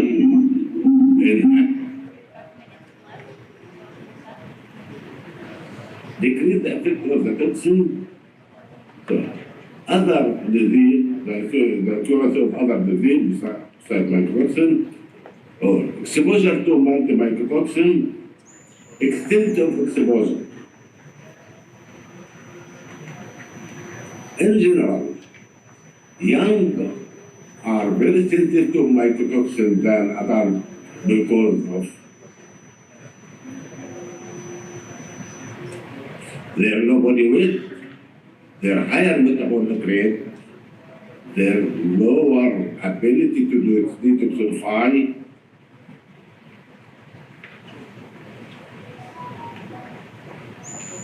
incomplete development of some organs and tissues such as central nervous system, and also increased nutritional requirement. In human, mycotoxin-induced illness. So symptoms can include cold, flu-like, symptoms of throat, head ash, nose, bleed, fungus.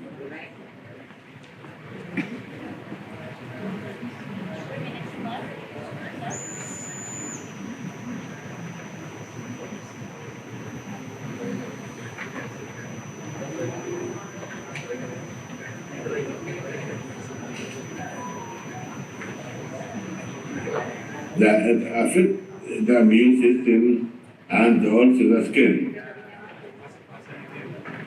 The major mycotoxins are aflatoxin.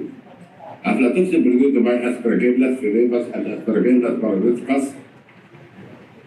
And there are 4 natural aflatoxins produced. Aflatoxin B1, aflatoxin B2, aflatoxin G1, and aflatoxin G2. Also, aflatoxin M1 and M2 are found in milk, and milk M derived from milk. The commodities found to be contaminated with aflatoxins are peanuts, corn, wheat, rice, cottonseed, copra, nuts, various food, milk, egg, cheese, and figs. The health hazard of aflatoxin. Aflatoxin is hepatotoxicity, induced hepatotoxicity. It induced liver damage. It induced bile duct hyperplasia. It induced hemorrhage. It induced intestinal tract damage. Also, cause kidney damage, heart damage, carcinogenesis, especially liver tumors, pulmonary edema, and cerebral edema.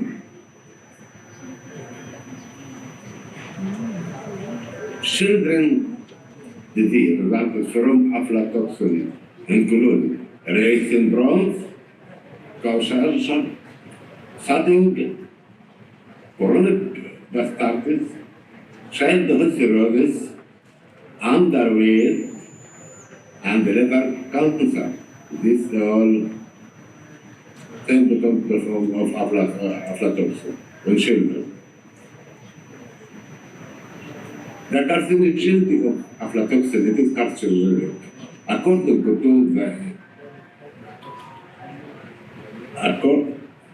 the International Agency for Research in Cancer, the WHO, classified aflatoxin as factor 1 in liver cancer. Sorry, Prof, 1 minute left. And combined with the molecule and cause damage to the DNA resulting in cancer.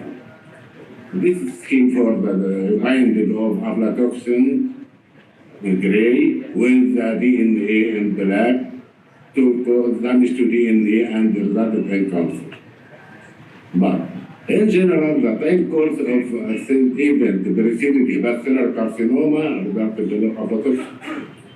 8 hours after aflatoxin exposure, vomiting, hematitis, diarrhea, abdominal pain, fever, diarrhea, and seizure. We can be found. After several weeks of exposure to aflatoxin, hepatotoxicity developed. But after several years, hepatocellular carcinoma is developed. Also, aflatoxin is mutagen. The mutagenicity, gene mutation or chromosomal aberration, it induces immunosuppression, affecting cellular immunity and inflammatory response, affecting infectious disease. It is also teratogenic. Teratogenic means this is the concept, delivery of life at structurally or biochemically abnormal offspring, developmental delay or young that are small for gestational age, detriment of postnatal function capacity. In pregnant woman, aflatoxin can induce maternal anemia. It can cross the placenta and impair the fetal growth.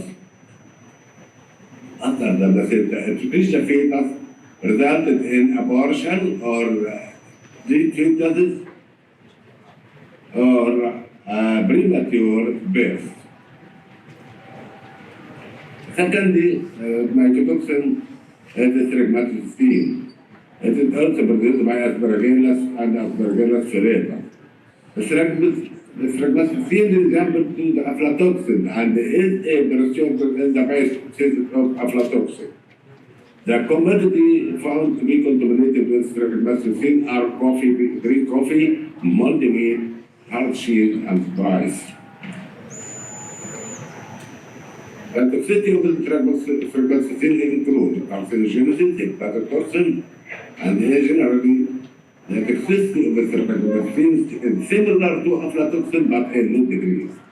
Aflatoxin also is another mycotoxin produced by Aspergillus secretion.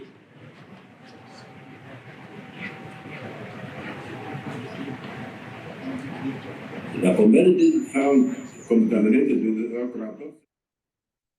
Bismillah ar-Rahman ar-Rahim. In the name of God, the most gracious and the most merciful. First and the foremost, I would like to express my sincere gratitude to the Djuanda University in Indonesia, along with its administrative and educational bodies, for hosting the 23rd Academic Conference on Islamic Jerusalem Studies. My heartfelt thanks extend to the esteemed colleagues and attendees of this distinguished conference. I also wish to convey my profound appreciation to the eminent figure in Islamic Jerusalem Studies, the driving force behind numerous research endeavors and academic pursuits in this field, Professor Abdel Fattah al-Uwaisi. It is regrettable that I cannot join you at this crucial conference due to the current siege of Palestinian cities in the West Bank by Israeli occupational forces. Exiting these cities poses significant danger, compounded by the policy of collective punishment against civilians, resulting in the closure of the Palestinian schools and universities. The title of my scientific paper presentation is Multisensory Reception and Temporal Dynamics in the Sacred Architectural Paradigm of Al-Masjid al-Aqsa, exploring the phenomenology of religious space making. Despite its relative length, this title stands out for its innovation and boldness. Every academic research has its own objective, and among my most important objective in this presentation is to provide a deep understanding of Al-Masjid al-Aqsa. Number two, to examine how Al-Masjid al-Aqsa engages multiple senses to create a holistic religious experience. And number three, to explore how the perception of time plays a role in the experience of Al-Masjid al-Aqsa. And the last not least, to discover the phenomenology of religious space making of Al-Masjid al-Aqsa. There are two main approaches to explore or investigate the architecture of Al-Masjid al-Aqsa. The first one, which is the art historical one, involved a formal analysis of the Al-Aqsa Mosque using morphological and typological methods commonly associated with Orientalist approach, including the biblical approaches. And the second one, which is a well-known approach in art, architecture, and urban design, and it may be for the first time will be applied here, it is a sociological one. Examine the characteristic of the buildings, the order of religious space, and their relationship with human interactions. The first approach influenced Jerusalem key scholars such as Criswell, Richmond, Hamilton, Grabar, and others, who investigated the art and architecture of the Al-Aqsa Mosque only from visual perspective of separate buildings. While Rosen alone was the first to draw attention to an existing relationship between the principal building parts of the Al-Aqsa Mosque. However, she did not investigate in depth that visual coordination and its reflection on human experience and perception. Artuklu previously undermined such a crucial aspect of architecture when he scrutinized the geometrical proportional relationship among the building components within the enclave. He concluded that these buildings were established based on an overall plan of the Al-Aqsa enclave.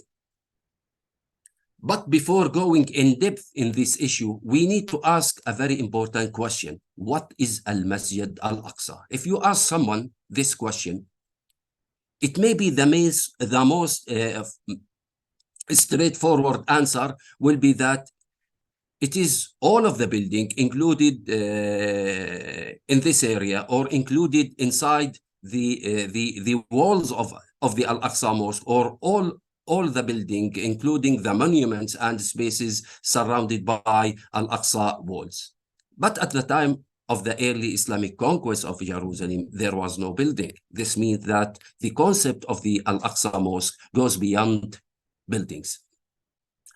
And if we look at the early sources or early Islamic sources about the concept of the Al-Aqsa Mosque, such as Az-Zarkashi in his book I'lam As-Sajid, he defines the mosque as a place contained a space surrounded by boundaries. So this means that the boundaries, it doesn't necessarily mean always to be walls. It may be another thing. Once more, identifying the physical concept of Al-Masjid al-Aqsa, which predated the early Islamic conquest of Islamic Jerusalem, represents a unique and particularly significant case. This understanding can be attained by exploring other important questions, such as those suggested below. Do you really love Al-Masjid al-Aqsa? And do you like to visit Al-Masjid al-Aqsa, and why? Why you need Al-Masjid al-Aqsa? Really, it's a very important question. Why you need Al-Masjid al-Aqsa? And what does Al-Masjid al-Aqsa means to you? What does Al-Masjid al-Aqsa means to you? What emotions do you experience when you visit Al-Masjid al-Aqsa? Do you find yourself marveling at its buildings, platforms, sabils, or perhaps moved by the calls to prayer? Do you experience similar feelings at every location within the Al-Masjid al-Aqsa, or do they vary? If not, what might be the reason behind these differences? These questions prompt further inquiries into the true meaning of the Al-Aqsa Mosque and the philosophical underpinnings behind its architecture since the early days of Islam. In fact, these questions, among others, form the primary basis upon which the Islamic architecture of the Holy of the Al-Aqsa Mosque and its associated religious spaces were established. The design aimed to engage and interact with its users and visitors. In fact, the aim of the sacred architecture, not for establishing buildings, but is to fulfill its practical purpose towards worshipers, users, and viewers, to make people feel, act, and leave print in their mind memory. The interconnection with architecture of the Al-Aqsa is revealed through human experience and perception of form, space, function, and their symbolic connotations. These principles are mentioned earlier by the Roman architects, such as Marcus Vitruvius Polio. Al-Ghazali writings delve into the realm of the art, architecture, perception, and psychology, offer commentary on the symbolism that underlies the beauty of the genuine imagery. It is of significant importance to mention the so-called Barakah theory here, founded upon the first Quranic verse of Isra, as previously proposed by Abdel Fattah al-Awaisi and documented by Usama al-Ashqar. This theory centers around human emotions and the sense of barakah and its influence on the socio-political and geopolitical dimensions of the location. The research also integrates with this theory, as Al-Aqsa architecture is not only visual phenomenon, but also considered as behavioral one. The spatial experience undergone by believers represent one of the fundamental pillars of religious space creation. In this context, the research explores how the architectural features and elements of Al-Masjid al-Aqsa as a sacred space may influence the multisensory reception of visitors and shape their perceptions during their experience of the space.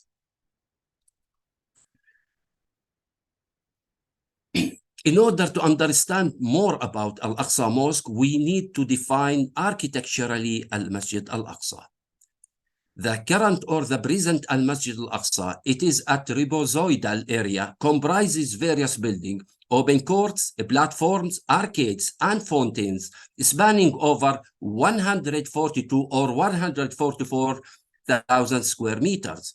The principal structures within the Al-Aqsa enclave, including the Al-Aqsa Congregational Mosque, the Dome of the Rock, the Dome of the Chain, alongside with other significant Islamic memorial buildings. The importance of the place or the significance of the Al-Aqsa Mosque, that it has the sacred rock, and it is considered to be the second mosque on earth. It is the direction of prayers or Qibla for the prophets and Muslims for a period of time. And there are a number of Quranic verses and prophet traditions indicating its association with eschatological Islamic beliefs and the virtue of praying in this place. And here is a schematic drawing that displays the architectural genesis of the Al-Aqsa enclave or the Al-Aqsa Mosque enclave. There are three main aspects of religious architecture of the Al-Aqsa, which are objective aspect, practical aspect, subjective aspects. All of these aspects are found in the Al-Aqsa Mosque and representing the main or the basic concept behind establishing the architecture of the Al-Aqsa Mosque. And when we look at this schematic drawing, we can see the objective aspects, which is related to the form and space, the practical aspect, which related to the function, including religious rituals, and the subjective aspects, which related to the meaning behind these spaces, the meaning behind these forms, the meaning behind these buildings, what we feel when we wandering through these spaces. Regarding to the first aspect, which dealing with the forms, there are two main types of forms that used to describe the architecture or to describe the buildings of the Al-Aqsa Mosque. The first type of forms, quadrangular plans of forms, are designed to host specific physical and religious functions, such as square forms, quadrangular forms, and rectangular forms. There are psychology of these forms. When you wander or walk inside these forms, you have some specific feelings, which called the psychology of shapes or the psychology of buildings. The psychology of these shapes gives us honesty, stability, familiar, trusty, safe, and comfortable. And the type of functions that hosted in these forms, material human activities and religious worship. And the second type of forms, which is polygonal and circular centralized plans or forms, are used to host spiritual and memorial functions to express religious beliefs. They are intended to sanctify faith, evoke emotions, and evoke memories. All of these polygonal and centralized shapes can be found in Al-Aqsa Mosque. The psychology of these shapes, it gives us the feeling of continuity, infinity, protective, movement, complete, and security. The type of functions that hosted these forms, spiritual memorial functions or religious beliefs. Regarding the second aspect of the Al-Aqsa Mosque, the type of functions, there are two main categories of functions. Although there are several functions, but we classify them into main categories. The type of functions or the the number of functions or the type of functions, which can include prayer rituals, enjoy sitting, eating and drinking, exchanging conservation, hearing stories, public meetings, holding marriage, educational preaching, recreational activities. These functions were classified into two main categories. The first category of function, which is related to aesthetic practice of sanctity. During religious rituals, individuals experience the sanctity and the grandeur of the place for a brief period, yet these effects diminish once the ritual concludes. Characterized by the repetition and confined to rituals governed by specific stringent religious guidelines. This aspect is shared among all Islamic mosques. The second category of function, which is dynamic practice of sanctity, characterized by freedom, openness, and movement, accommodating both religious and secular practices within the space. The activities within the sacred place reflects the true essence of Islamic religion and its integration with its integration into human life. The sanctity in the Muslim mindset runs far deeper, characterized by stability and continuity. The architectural details, artistic motifs of decoration, inscriptions, and color schemes present in the Al-Aqsa Mosque enclave integrate with the psychology of building types, reinforcing the perception of spirituality within the design concept. The decorative motifs include geometrical, floral, epigraphical, and vegetal designs.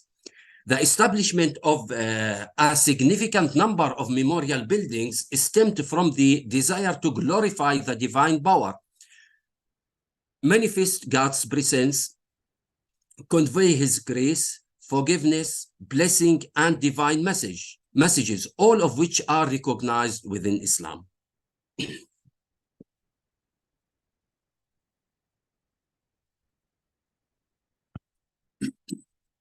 Worshippers seek a unique experience in pursuing God's salvation and forgiveness, a divine justice desired by humanity. The concept of experiencing security and tranquility was explicitly cited in the early Islamic sources that referenced al-Isra. Salvation was attained by perceiving divine justice and dignity during the night journey to Al-Aqsa Mosque, where the presence of the Prophet Muhammad at the Barakah Center revitalized the sacred connection among the early mosques of God. Al-Isra journey serves as an inspiration for the design concept of the Al-Aqsa Mosque enclave. Miriam Rosen Ayalon's study on the iconography of the Al-Aqsa confirms that the source of its concepts is derived from the Quran and the traditions of the Prophet. The creative concepts of the Al-Aqsa Mosque or exist in the Al-Aqsa Mosque, such as paradise, the last day, resurrection, and other religious connotations, remain faithful to the Quranic teaching regarding Al-Aqsa. In this context, Ibn Sabala was cited by As-Samhudi in his book Wafa al-Wafa, which is considered to be one of the early Islamic sources, mentioned that the mosaic decoration of the early mosques was inspired by the images they discovered of the trees of paradise and its palaces as described in the Quran. Gorlo Nisoboglu argues that the concept behind constructing the Al-Aqsa Mosque enclave is to affirm the prestige of Islam in the heart of Islamic Jerusalem and to present the manifestation of the power of God. The sublime architecture of the Dome of the Rock confidently communicates a universal message. positioned majestically as a visual magnet within the Islamic Jerusalem cityscape. It commemorates the culmination of time, heralding the profound human aspiration for salvation in an eternal life, a promise shared by the three monotheistic religions of the city, serving as the ultimate fulfillment of the God's creation. The architectural brilliance lies in utilizing art and architecture as tools to evoke the sanctity and blessing of the place through the functional utilization of space. The five senses, sight, hearing, touch, smell, and taste, captivate users' attention, invoking the subconscious minds of believers and connecting them to spiritual contemplation. The architecture of the Al-Aqsa Mosque enclave isn't passive, and this is the most important point here. The architecture of the Al-Aqsa Mosque enclave isn't passive. It is actively engaged, extending beyond mere abstract geometrical relationships.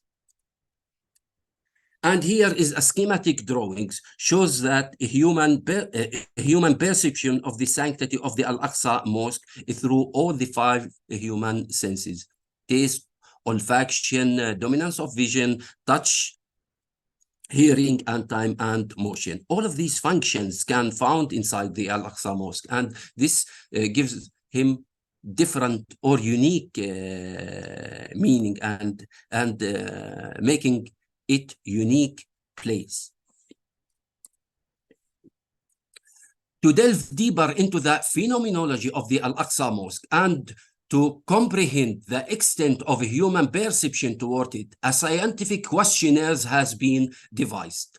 The goal is to ascertain the responsiveness of the human five senses within the diverse buildings and spaces of the Al-Aqsa Mosque.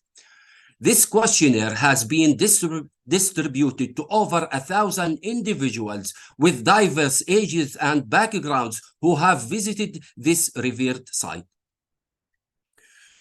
The findings suggested that visiting the Al-Aqsa Mosque holds significant importance in activating the five senses through human interaction across diverse architectural spaces.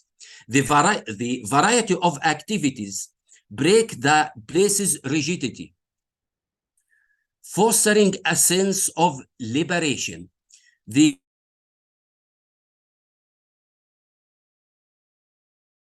every facet of life. It represents a human voyage through a spiritual space that revitalizes faith and uncovers a fresh perspective on sensing the greatness and compassion of God, creating a profound and lasting impressions on human memory throughout life. The creativity lay in establishing interactions among imaginations, the body, and the environment. Only then will one have memories of every part of the Al-Aqsa Mosque once has visited. The transformation of the tangible reality of Islamic beliefs regarding the sanctity of the Al-Aqsa Mosque into a tangible three-dimensional form considers the human psychological sensation of the sacred space, thus amplifying the significance of that sacred space. Unlike other mosques that create a constant three-dimensional abstract visual image in the mind, the design concept in the Al-Aqsa Mosque aims to generate a dynamic and vivid four-dimensional, not three-dimensional as the other mosques, but four-dimensional image in mind, in four-dimensional mental image, considering both time and motion. And here we come to the meaning behind the architecture, what the architecture of Al-Aqsa Mosque aimed at. The concept of the oneness of God forms the fundamental axis of the architectural concept of the Al-Aqsa Mosque. Its events are woven around the principles of the pillars of Islam: faith in God, his angels, his books, his messengers, the last day, and destiny. These Islamic beliefs converged at the Holy Rock, expressed through its revered religious significance, intricate architectural design, and vibrant sounding spaces, and vibrant surrounding spaces. Islam, the religion of monotheism, indeed serves as the focal point for the diverse symbolic scenes depicted through art and architecture in the Al-Aqsa Mosque. These scenes interconnected within a creative, crafted historical narrative that recounts the genesis of this religion and forewarns about the culmination of time. This narrative fosters a dynamic spiritual journey experienced by Muslims who recognize the sanctity and ecclesial significance of the place. Consequently, the art and architecture within the Al-Aqsa Mosque epitomize a universal Islamic message, confirming dedication to this faith and signifying the grandeur of Islam, showcasing the pride of Muslims in their devotion to this sacred site. Put differently, the art and architecture of the Al-Aqsa Mosque resoundingly declare Al-Aqsa is a creed, or Al-Aqsa is a belief. Innama, as it says in Arabic, Innama al-Aqsa aqidah. The universal Islamic message embedded in the architecture of the Al-Aqsa Mosque call for the steadfastness in Islam, attachment and dedication within its walls. The pride of Islam and Muslims in preserving it is an Islamic right, as mentioned by Abu Ubaid book Kitab al-Amwal, and as stated by early Muslim Caliph Umar ibn al-Khattab, Al-Aqsa is non-negotiable.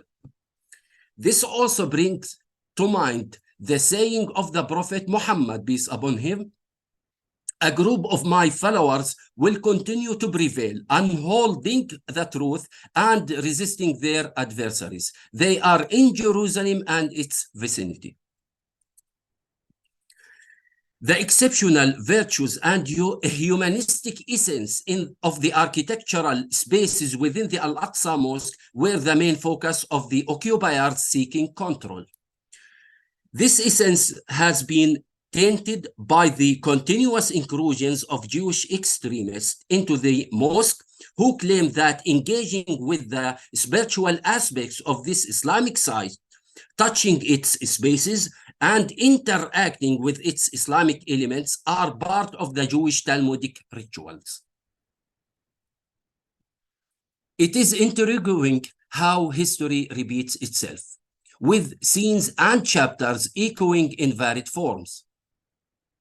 Confrontations, challenges, and conflicts between right and wrong, truth and falsehood, justice and tyranny transcend academic discussions about the Al-Aqsa Mosque or Western colonial dominance over information sources. They starkly manifest in present time.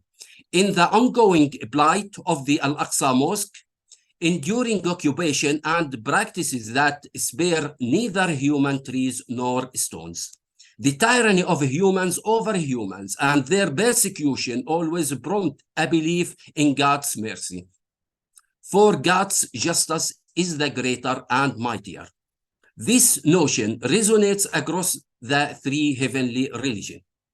It encapsulates the profound sense of sanctity within the revered Al-Aqsa Mosque, where this divine message resonates in the phrase, God is the greatest, Allahu Akbar, evident in the architecture, visible and audible in its various areas. This formidable phrase this formidable phrase is sometimes inscribed on its structures and ancient inscriptions, reverberating from its minarets. It symbolizing the Islamic civilization engraved on coins, scripted on banners, and official communications, and served as an inaugural proclamation for Muslims' prayer. And here we come to that conclusion. Muslims showcased their genius by consecrating the Al-Aqsa Mosque through art and architecture, engaging in a seamless interaction between imagination, the physical body, and the environment. The art and architecture of the Al-Aqsa Mosque remain faithful to the Quran, portraying the esteemed human message of Islam from the blessed heartland of Barakah. It urges steadfastness in Islam and emphasizes the preservation of the enduring Islamic identity of the Al-Aqsa. The art and architecture of the Al-Aqsa Mosque explicitly proclaim a universal message. Al-Aqsa is a creed. Al-Aqsa is a belief. Innama al-Aqsa aqida. And I would like to end my presentation with this hadith of Maymuna, when she asked the Prophet Muhammad, "O Prophet of Allah, tell us about Bayt-Almaqdis." He said, "The land of resurrection and gathering. Visit it and pray in it." And she asked him again, "What if I couldn't bear reaching it?" He said, "Then present it with oil so as to light up its lamps." Thank you very much for your listening.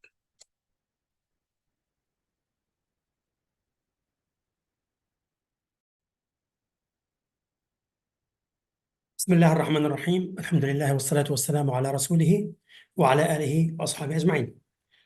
It gives me great pleasure to be with you today to present this paper about Islamic Jerusalem in the eyes of Salah ad-Din.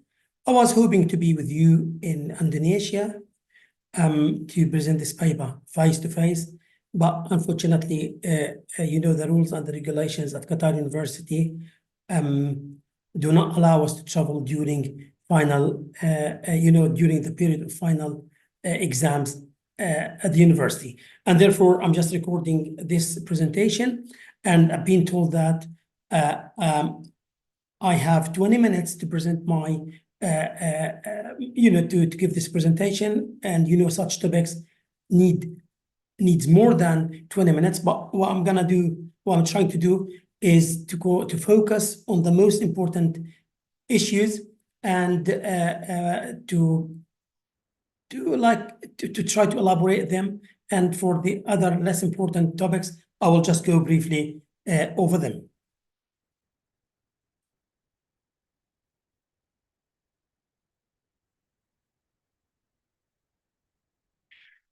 This statement is so important statement, and I've decided to start with. It's a statement recorded in Baha'u'ddin's book, who was the secretary and biographer of Salah ad-Din.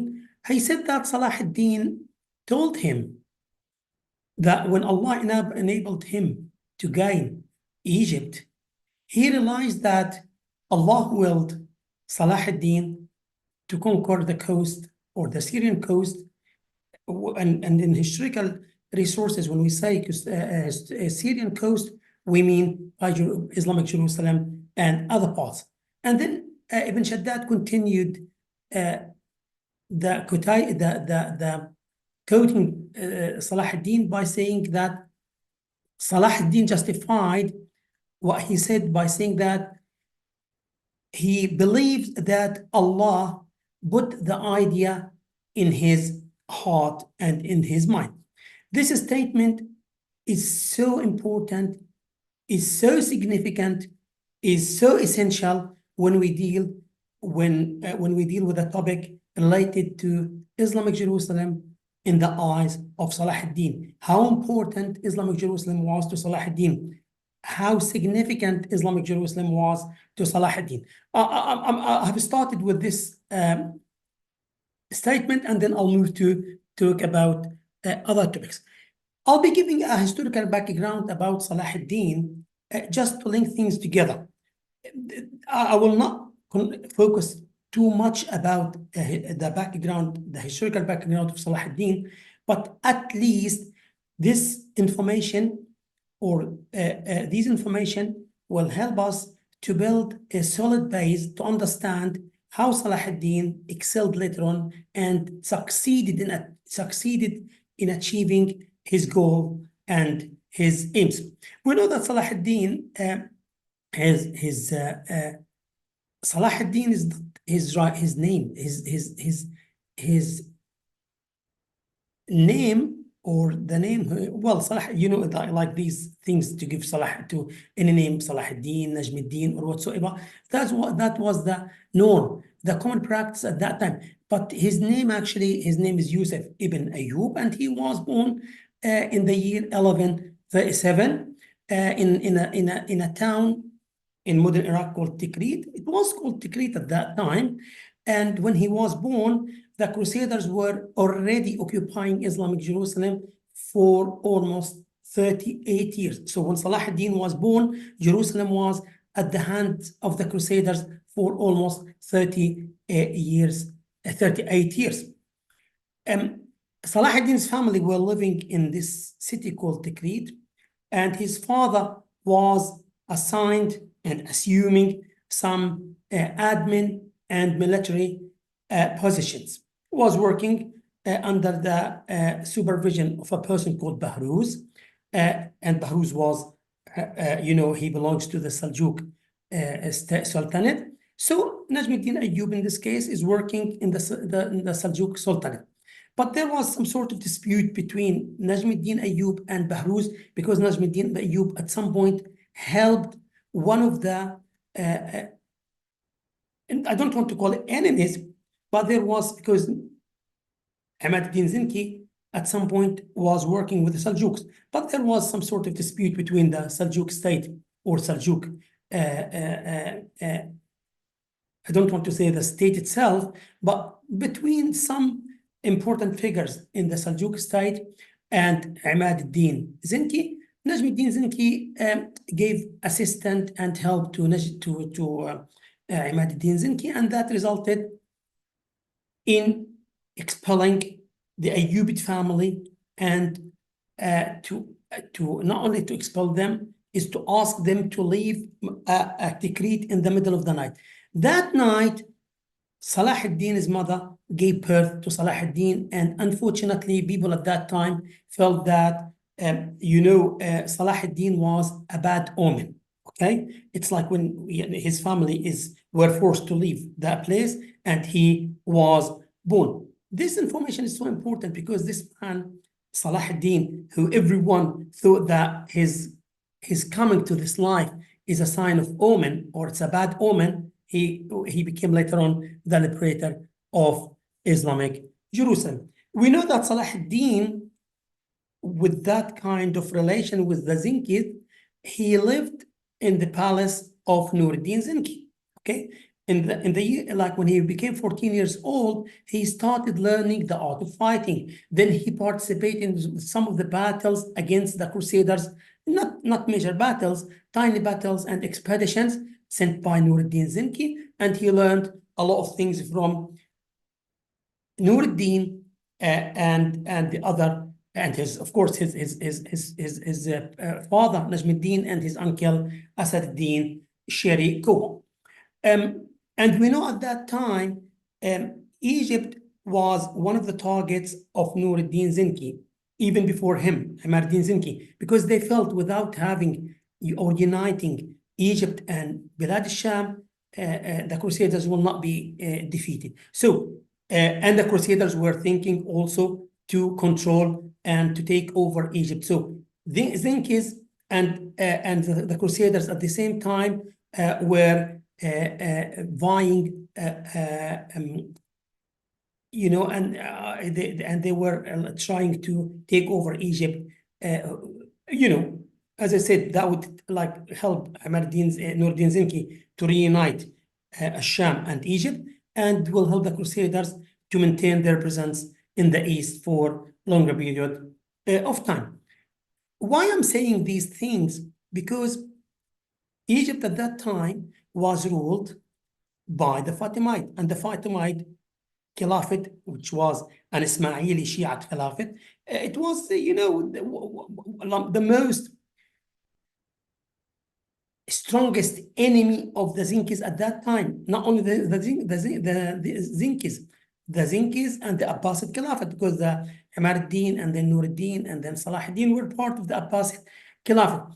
And suddenly, Salahuddin became the wazir of the Fatimid Caliphate. But how that happened? Okay, briefly, we know that at some point, the political, economic, social situations in the Fatimid state deteriorated, and in the Fatimid Caliphate, when we speak about the minister or the prime minister or wazir, he in fact effectively ruling the country, not the caliph itself. In the Fatimid Caliphate, the minister,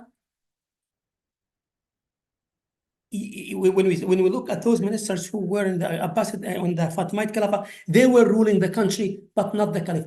And in order to become a wazir, you have to kill the wazir before you. So in the last 50 years of the Fatimid state, there was some sort of assassination. One wazir comes to assassinate the one before him, and then the caliph will appoint the person who killed the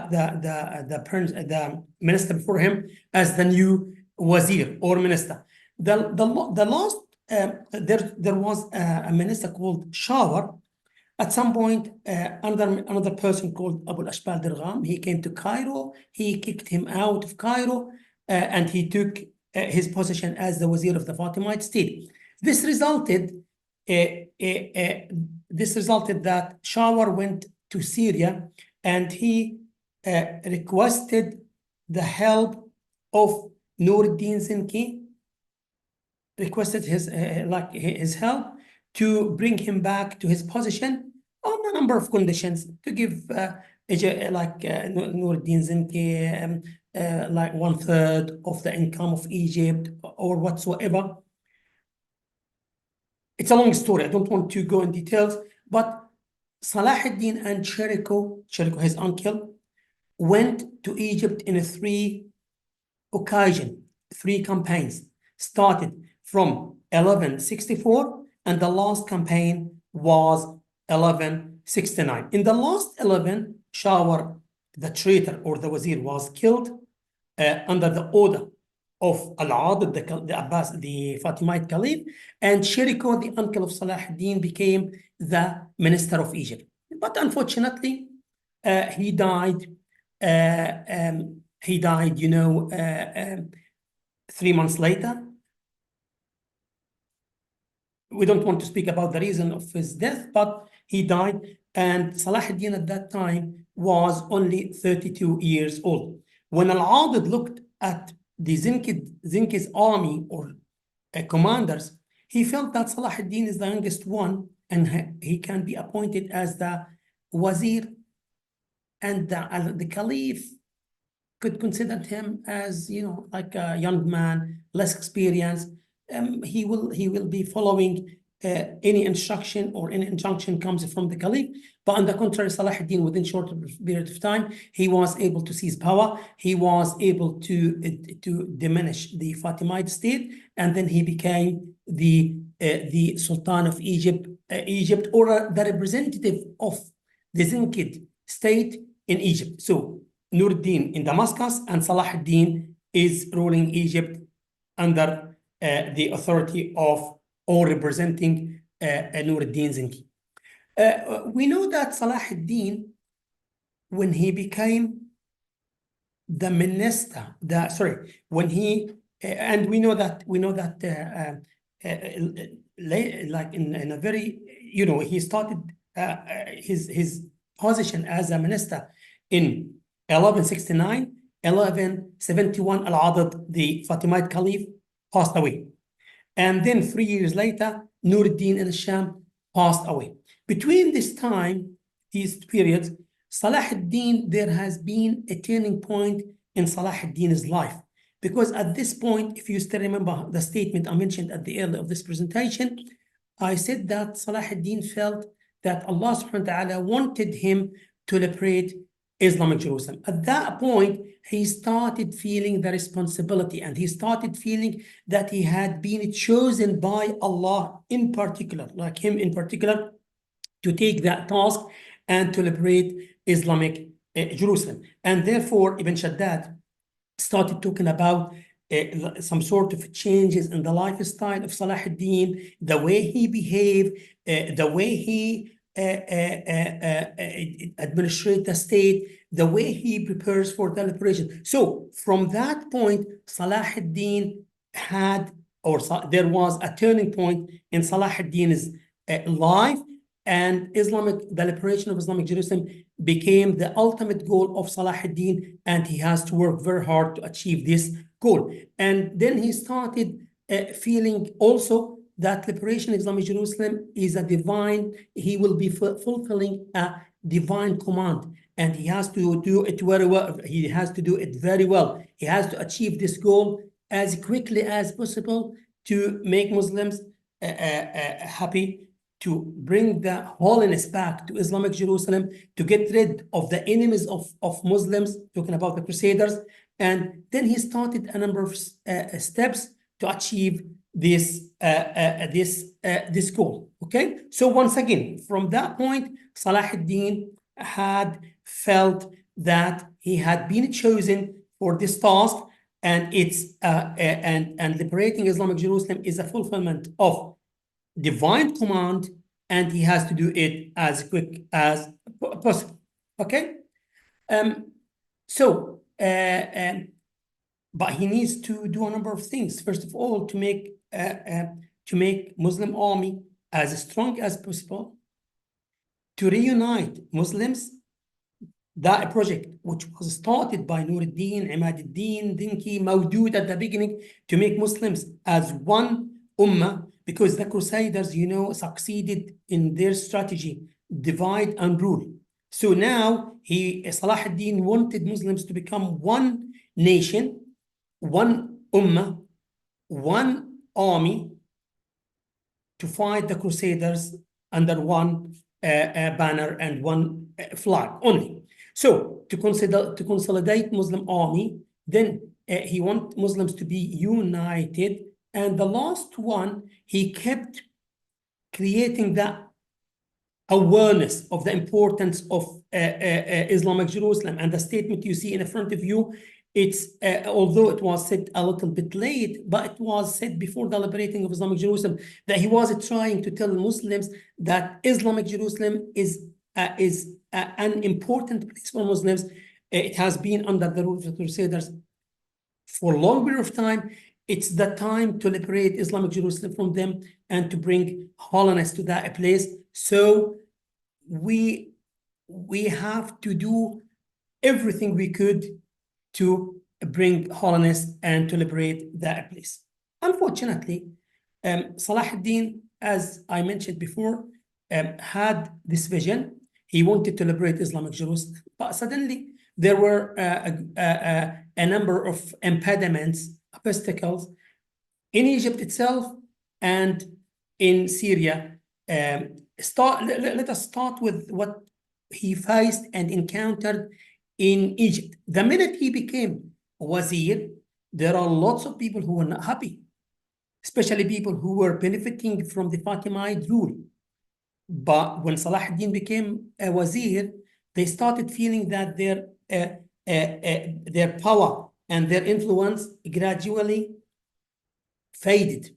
Okay, so we have got Mu'taman al-Khilafa, those one of the well-known people who was working in the palace. He started a plot.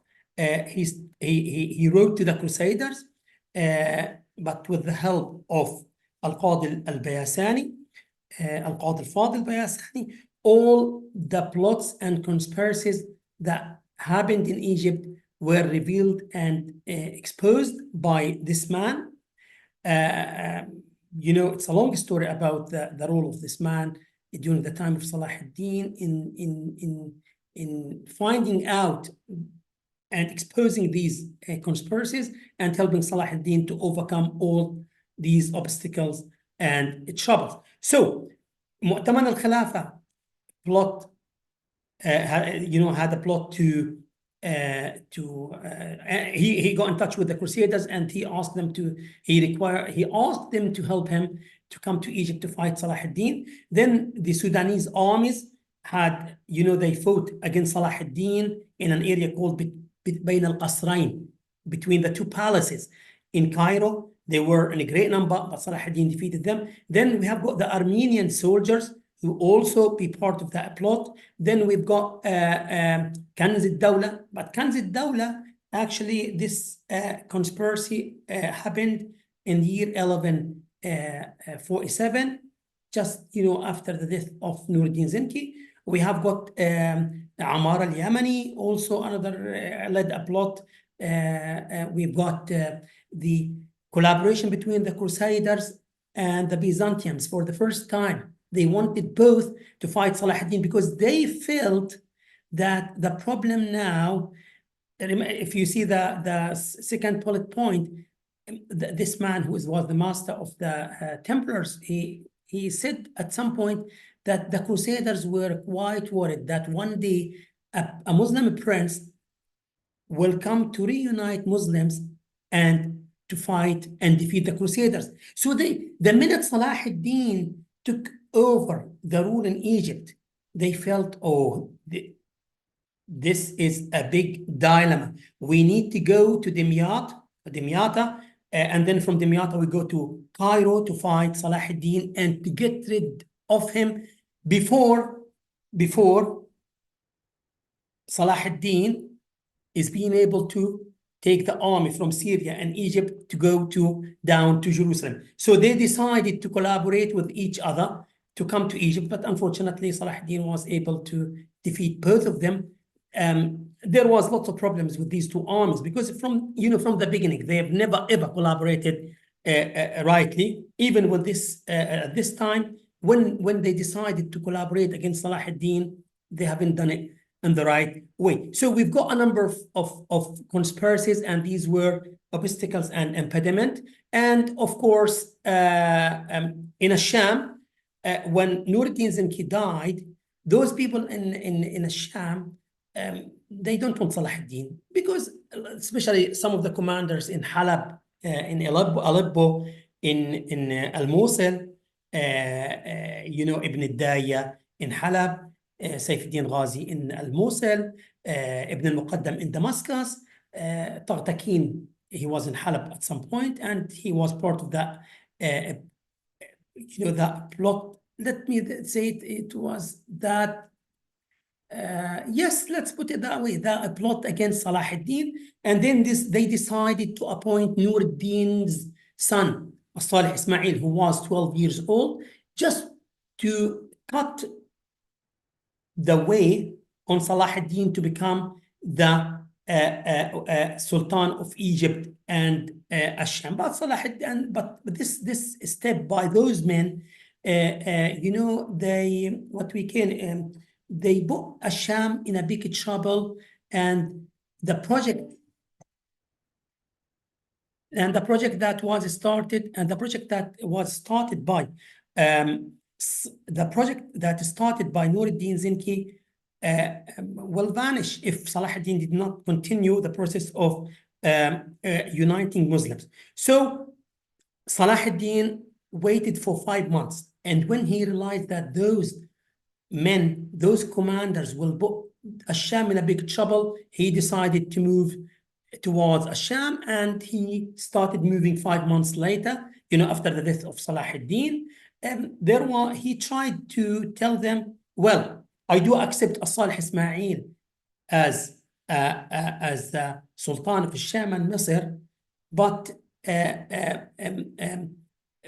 we need to work together to form an army to go to liberate Jerusalem. But those people, they don't want Salah ad-Din to be on the siege. So there was a number of battles, but before the battle, when Salah ad-Din decided to go to Halab to lead, to besiege Halab, immediately the ruler of Halab got in touch with the got in touch with the Crusaders and the assassins to fight with them against Salah ad-Din, and Salah ad-Din decided to fight them, and there was a battle called Qurun Hama, in which Salah ad-Din defeated the army of Aleppo and the army of Al-Mosul. So why Salah ad-Din was a need to postpone the liberation of Islamic Jerusalem. We said that when he became the Sultan, or when he became the ruler of Egypt, he felt, not only that, when he became the Wazir, he felt that Allah has chosen him to become the ruler of that area. So why to postpone the project of, the project to liberate Islamic Jerusalem? Salah ad-Din had a vision. He wanted to liberate Islamic Jerusalem, but now he felt if he go to fight the Crusaders, definitely he will be stamped from the rear. And those people will collaborate with the Crusaders, and he can't go to fight without having that kind of unity between Muslims, between Asham and Syria. So from 1174 until 1186, so we are talking about 12 years, Salah ad-Din decided not to go to fight the Crusaders in major battles until he suppressed that kind of, or at least he could create that unity, and he stopped those people in Sham from their personal projects, because those people actually, their priority or their priorities is to work for themselves rather than working for the Ummah, to work for their own benefits rather than working for the benefit of the Ummah and liberating Islamic Jerusalem. And for Salah ad-Din, that does not work. He needs Muslims to be united, so he could go down to the Crusaders and fight them. So Salah ad-Din succeeded in reuniting or bringing Aleppo in the year 1183 and Al-Mosul in 1186 to his rank. And after that, it was the time for the liberation. So Jerusalem is very important in the eyes of Salah ad-Din. Taking it over, recapturing, liberating, getting Jerusalem, Islamic Jerusalem, taking it back from the Crusaders was an ultimate goal. There was an obstacle. There were impediments.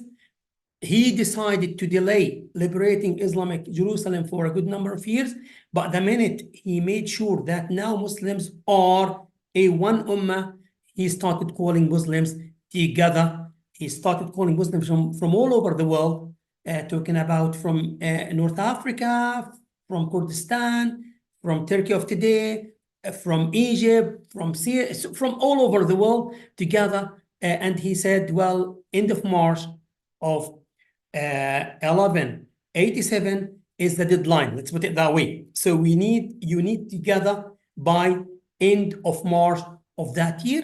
And then Muslims started the process to liberate Islamic Jerusalem. There was a major battle on the 4th of July, which was the Battle of Hattin. And Salah ad-Din, after that, he had a vision. He can't go down to the south to liberate Islamic Jerusalem. He can't go until he makes sure that all the coastal cities of the Crusaders are liberated from the Crusaders. And he started that process, which took him almost like 3 months.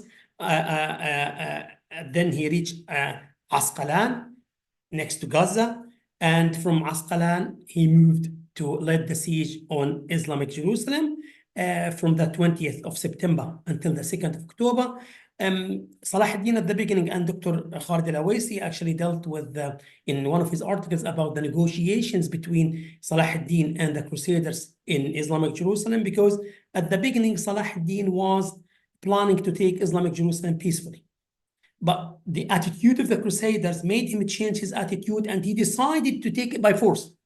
But then there was some sort of negotiations. You know, when the Crusaders felt that they are on the verge of perishing, khalas, they are going to be killed, they decided to have some sort of peace with Salah ad-Din, and Salah ad-Din put his conditions, and Jerusalem was surrendered to Salah ad-Din.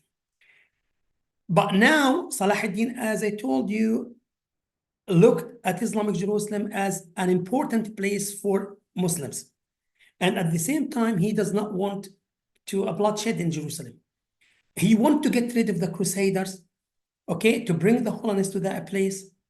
And he does not want those Crusaders to go back to their countries, saying that, well, we've been killed, Salah ad-Din committed massacres, atrocities, we need to form a new Crusaders. So Salah ad-Din treated them in a very nice way, and I'm quite sure you have read about the attitude of Salah ad-Din. One of the things that Salah ad-Din did, that he did not allow the army to enter Jerusalem. The army leaders, yes, he allowed them, but most of the soldiers, he asked them to stay outside the walls for 3 days, because he doesn't want any sort of retaliation, anyone to go and start killing, doing this and that. Also, as for, because like at war, at war times, some sort of revenge could take place by any soldier who lost his grandfather, he's lost his brother, his sister, his mother, his family during the fighting with the Crusaders in Hittin or any other battles before. Also, when it comes to the Church of Sepulchre, the most important church in Christianity, many actually army commanders told him, destroy the church, put an end to the connection between Christians and this building. But for Salah ad-Din and other army soldiers, they felt that the site is the most important, not the building itself. Okay, and therefore he recalled Umar's assurance of safety that when Umar came to Jerusalem, Islamic Jerusalem, he kept the church without, he didn't do anything actually to the church. On the contrary, he gave Umar's assurance of safety to keep this church there without any without harming the church or destroying it or doing anything against what we believe in Islam. So liberating Islamic Jerusalem was a priority for Salah ad-Din. It was an ultimate goal. Yes, that was the norm actually with every single Muslim at that time. But for Salah ad-Din, the minute he became the minister of Egypt, he felt that he is responsible for. So it's like when you believe one day that you have been chosen for this task. So Salah ad-Din, before that, he was considering himself as like a soldier in the army that one day it will liberate Islamic Jerusalem. He is a soldier that contributing to the liberation, but he was not thinking that he will be leading the army to go to liberate Islamic Jerusalem until he became a soldier, and he felt that he was responsible for that matter. And let me just end that Islamic Jerusalem occupied an important position in the mind and in the heart of Salah ad-Din. And because of that, he worked very hard and his goal was achieved in the year 1187. That is my presentation. Wassalamu alaikum wa rahmatullahi wa barakatuh.